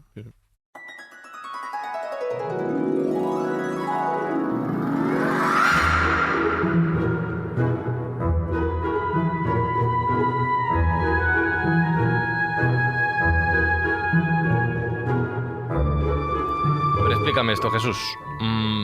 Tenemos cuento, pero no tenemos cuento. O sea, va a haber dos finales en realidad. Dos finales, vale. Claro. Entonces, el cuento que va a haber no es tuyo. No es mío, porque yo sé que Paco, en muchos de esos espectáculos de ilusionismo ritual, le gusta amenizar con cuentos que son más que cuentos, que son los que a mí me gustan. Y entonces, antes del cuento de Paco, sí. ¿Qué has preparado tú? También... Bueno, yo he traído cuento también, ¿eh? Yo traigo uno por si acaso, nunca se sabe. Pero has traído otra cosa. Pero es que además, efectivamente, y esto aquí en connivencia con Juan Ignacio Cuesta, le he dicho derechos de autor, que al final poner la original es complicado. ¿Contamos la conversación? Sí, bueno. Fran, ¿podemos poner una canción con derechos? Digo, hombre, por poder ponerla ponemos, pero a lo mejor Spotify luego nos quita el programa. Claro. Pues ¿qué podemos hacer? Pues que cante Juan Ignacio. Pues entonces, que cante Juan Ignacio. ¿Qué canción es la que he traído a colación? Una que yo sabía que Juan Ignacio conoce, porque es de Donovan, y de una película que ya es mítica, es emblemática, y que tiene que ver con un personaje que yo creo que hacía magia también en su momento, porque eso de conocer el lenguaje de los animales, como era San Francisco de Asís. Entonces la película es Hermano Sol, Hermana Luna, de Franco Zeffirelli, de los años 70, y hay una canción que es la de San Damiano, ¿no? Cuando San Francisco está construyendo esa iglesia, ¿no? Dedicada a San Damiano. Hay toda una historia ahí increíble y sobrenatural, ¿no? Con el Cristo de San Damiano, que es el que le habla. De hecho, dentro de los símbolos franciscanos, que hay varios, ¿no? Aparte del cordón, aparte de una serie de ejemplos, ¿no? Que el tío y que puso en práctica en su vida, está ese Cristo de San Damiano, que prácticamente aparece en todos los lugares franciscanos, y luego el paz y bien, esa frase, ¿no? Que sirve de recibimiento y de despedida. Bueno, pues la letra que tiene esta canción me parecía que era como muy acorde, muy apropiada, un poco pues en la línea de la que estamos hablando, ¿no? Esa de vamos a disfrutar la vida, vamos a disfrutar de la existencia. Y bueno, y qué mejor que Juan Ignacio, que creo que ha hecho una versión muy particular, es decir, que dentro de esa letra en inglés creo que has hecho una traducción más o menos acorde para que rime, pues que nos vas a interpretar. Pues sí, es la canción que se cantó cuando se hizo el primer Belén, que le hizo Francisco Bernardone, que luego sería posteriormente conocido como San Francisco de Asís. Y que empezaría así como empieza en la película, pero yo la he traducido al español para poderla cantar en español con la misma cadencia que se hace en inglés. En inglés empezaría If you want your dream to be well, let's love and surely. Pero yo la voy a cantar en castellano adaptada. Sí, mejor. ¿De acuerdo? Sí. Bien. Si quieres llegar a tus sueños, trabaja despacio y seguro. Pequeños comienzos dan grandes fines, todo crecerá con pureza. Si quieres vivir con libertad, tómate tu tiempo. Las pequeñas cosas son las mejores, sé alegre y feliz. Día a día, piedra a piedra, llega tu anhelo despacio. Día tras día así crecerás y hallarás la gloria celestial.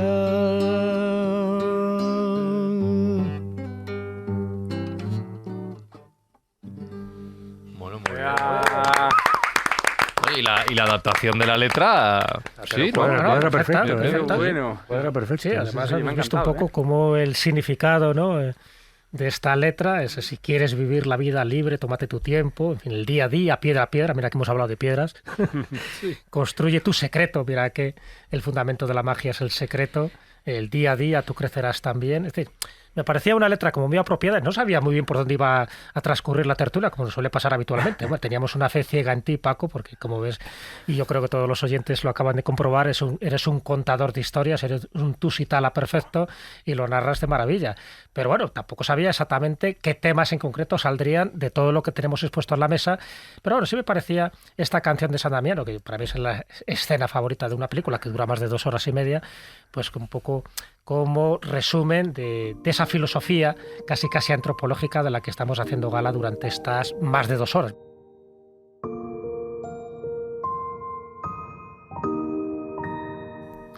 Pues Paco González, no añado ni una palabra más que darte las gracias por estas 2 horas y un buen rato de cuentos, de historias, de enseñanzas, de tus viajes, de tus vivencias, de todo lo que has visto, has aprendido, de todos estos regalos que nos has traído sobre la mesa, pero sobre todo los que nos has regalado mediante tu palabra. Tienes mucho de mago, contando historias. Muchísimas gracias, muchísimas gracias. Me gustaría, antes de terminar, decir que los gabinetes de curiosidades tienen mucho que ver con la curiosidad tan propia del alma humana, ¿no? Y es la mente y el corazón de las personas, desde un gabinete de curiosidades, pero también a través de las ondas, ¿no? Y ya lo dije en la última ocasión que estuve con vosotros, lo repito ahora, que vosotros habéis formado parte de seres humanos que hace que desde la intimidad de mi casa pueda viajar cada vez que os escucho a miles de kilómetros de distancia para conectarme con ese espíritu aventurero que tanto os caracteriza y por el que os doy de verdad las gracias. Pues gracias por formar parte de él, pero sobre todo por enriquecerlo también. Sí, la verdad, solo me voy con una espinita clavada, pero yo ya voy a dejar esto en el aire. ¿Qué pasa? No he hablado de uno de los temas que más me apasiona y que estoy seguro que más os puede apasionar a vosotros. A ver, Jesús, no hemos hablado del contexto y el marco de referencia de todo esto, que son los gabinetes de curiosidades del siglo XVII, del barroco, y de uno de los personajes más enigmáticos y maravillosos, que es Juan de Espina. Así que yo quiero dejar esto como un dardo hacia el futuro. ¿Sabes el problema? Que da para escóbula, así que otro día, ¿no? Totalmente. Otro día. Sí, Juan de Espina es verdad, es uno de los personajes más desconocidos, pero que tiene mucho que ver con Gabinete de Curiosidades, con los autómatas y precisamente con la marginación que él sufrió, porque al final, como no, como persona y con la Inquisición que estaba adelantado, pues la Inquisición intentó meterle mano. Y también hay uno de los objetos aquí que no se ha comentado, porque tenerle físicamente y que nos lo describiera es todo un lujo, que es una linterna mágica. Es verdad que con Ramón Mairata hablamos de las linternas mágicas, pero el verlo in situ, pues todavía te impresiona más, ¿no? Bueno, efectivamente, hay muchas cosas que quedan en el tintero. Juan de Espina es uno de los primeros coleccionistas, curador, protector de Velázquez y de Francisco de Quevedo.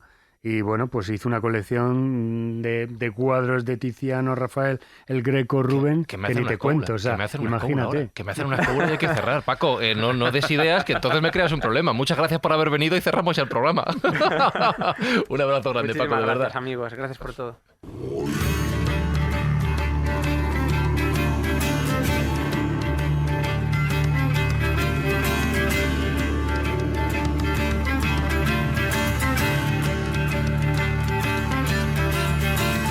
Marcos, guárdalo para otro programa y dedicamos uno a la figura y a los gabinetes de curiosidades y lo que quieras. Claro que sí, pero es que se me queda en el tintero. Se lo voy a preguntar a Paco. Yo, si me pongo la máscara ahora mismo para la foto del final del programa del luchador, ¿voy a salir bendecido o maldito? Bueno, seguramente por el dios azteca Mixtlantecutli, completamente bendecido, a pesar de que oculte nuestro carisma y elegancia naturales. Genial, pues me la pongo. Juan Ignacio, elige otro objeto para la foto.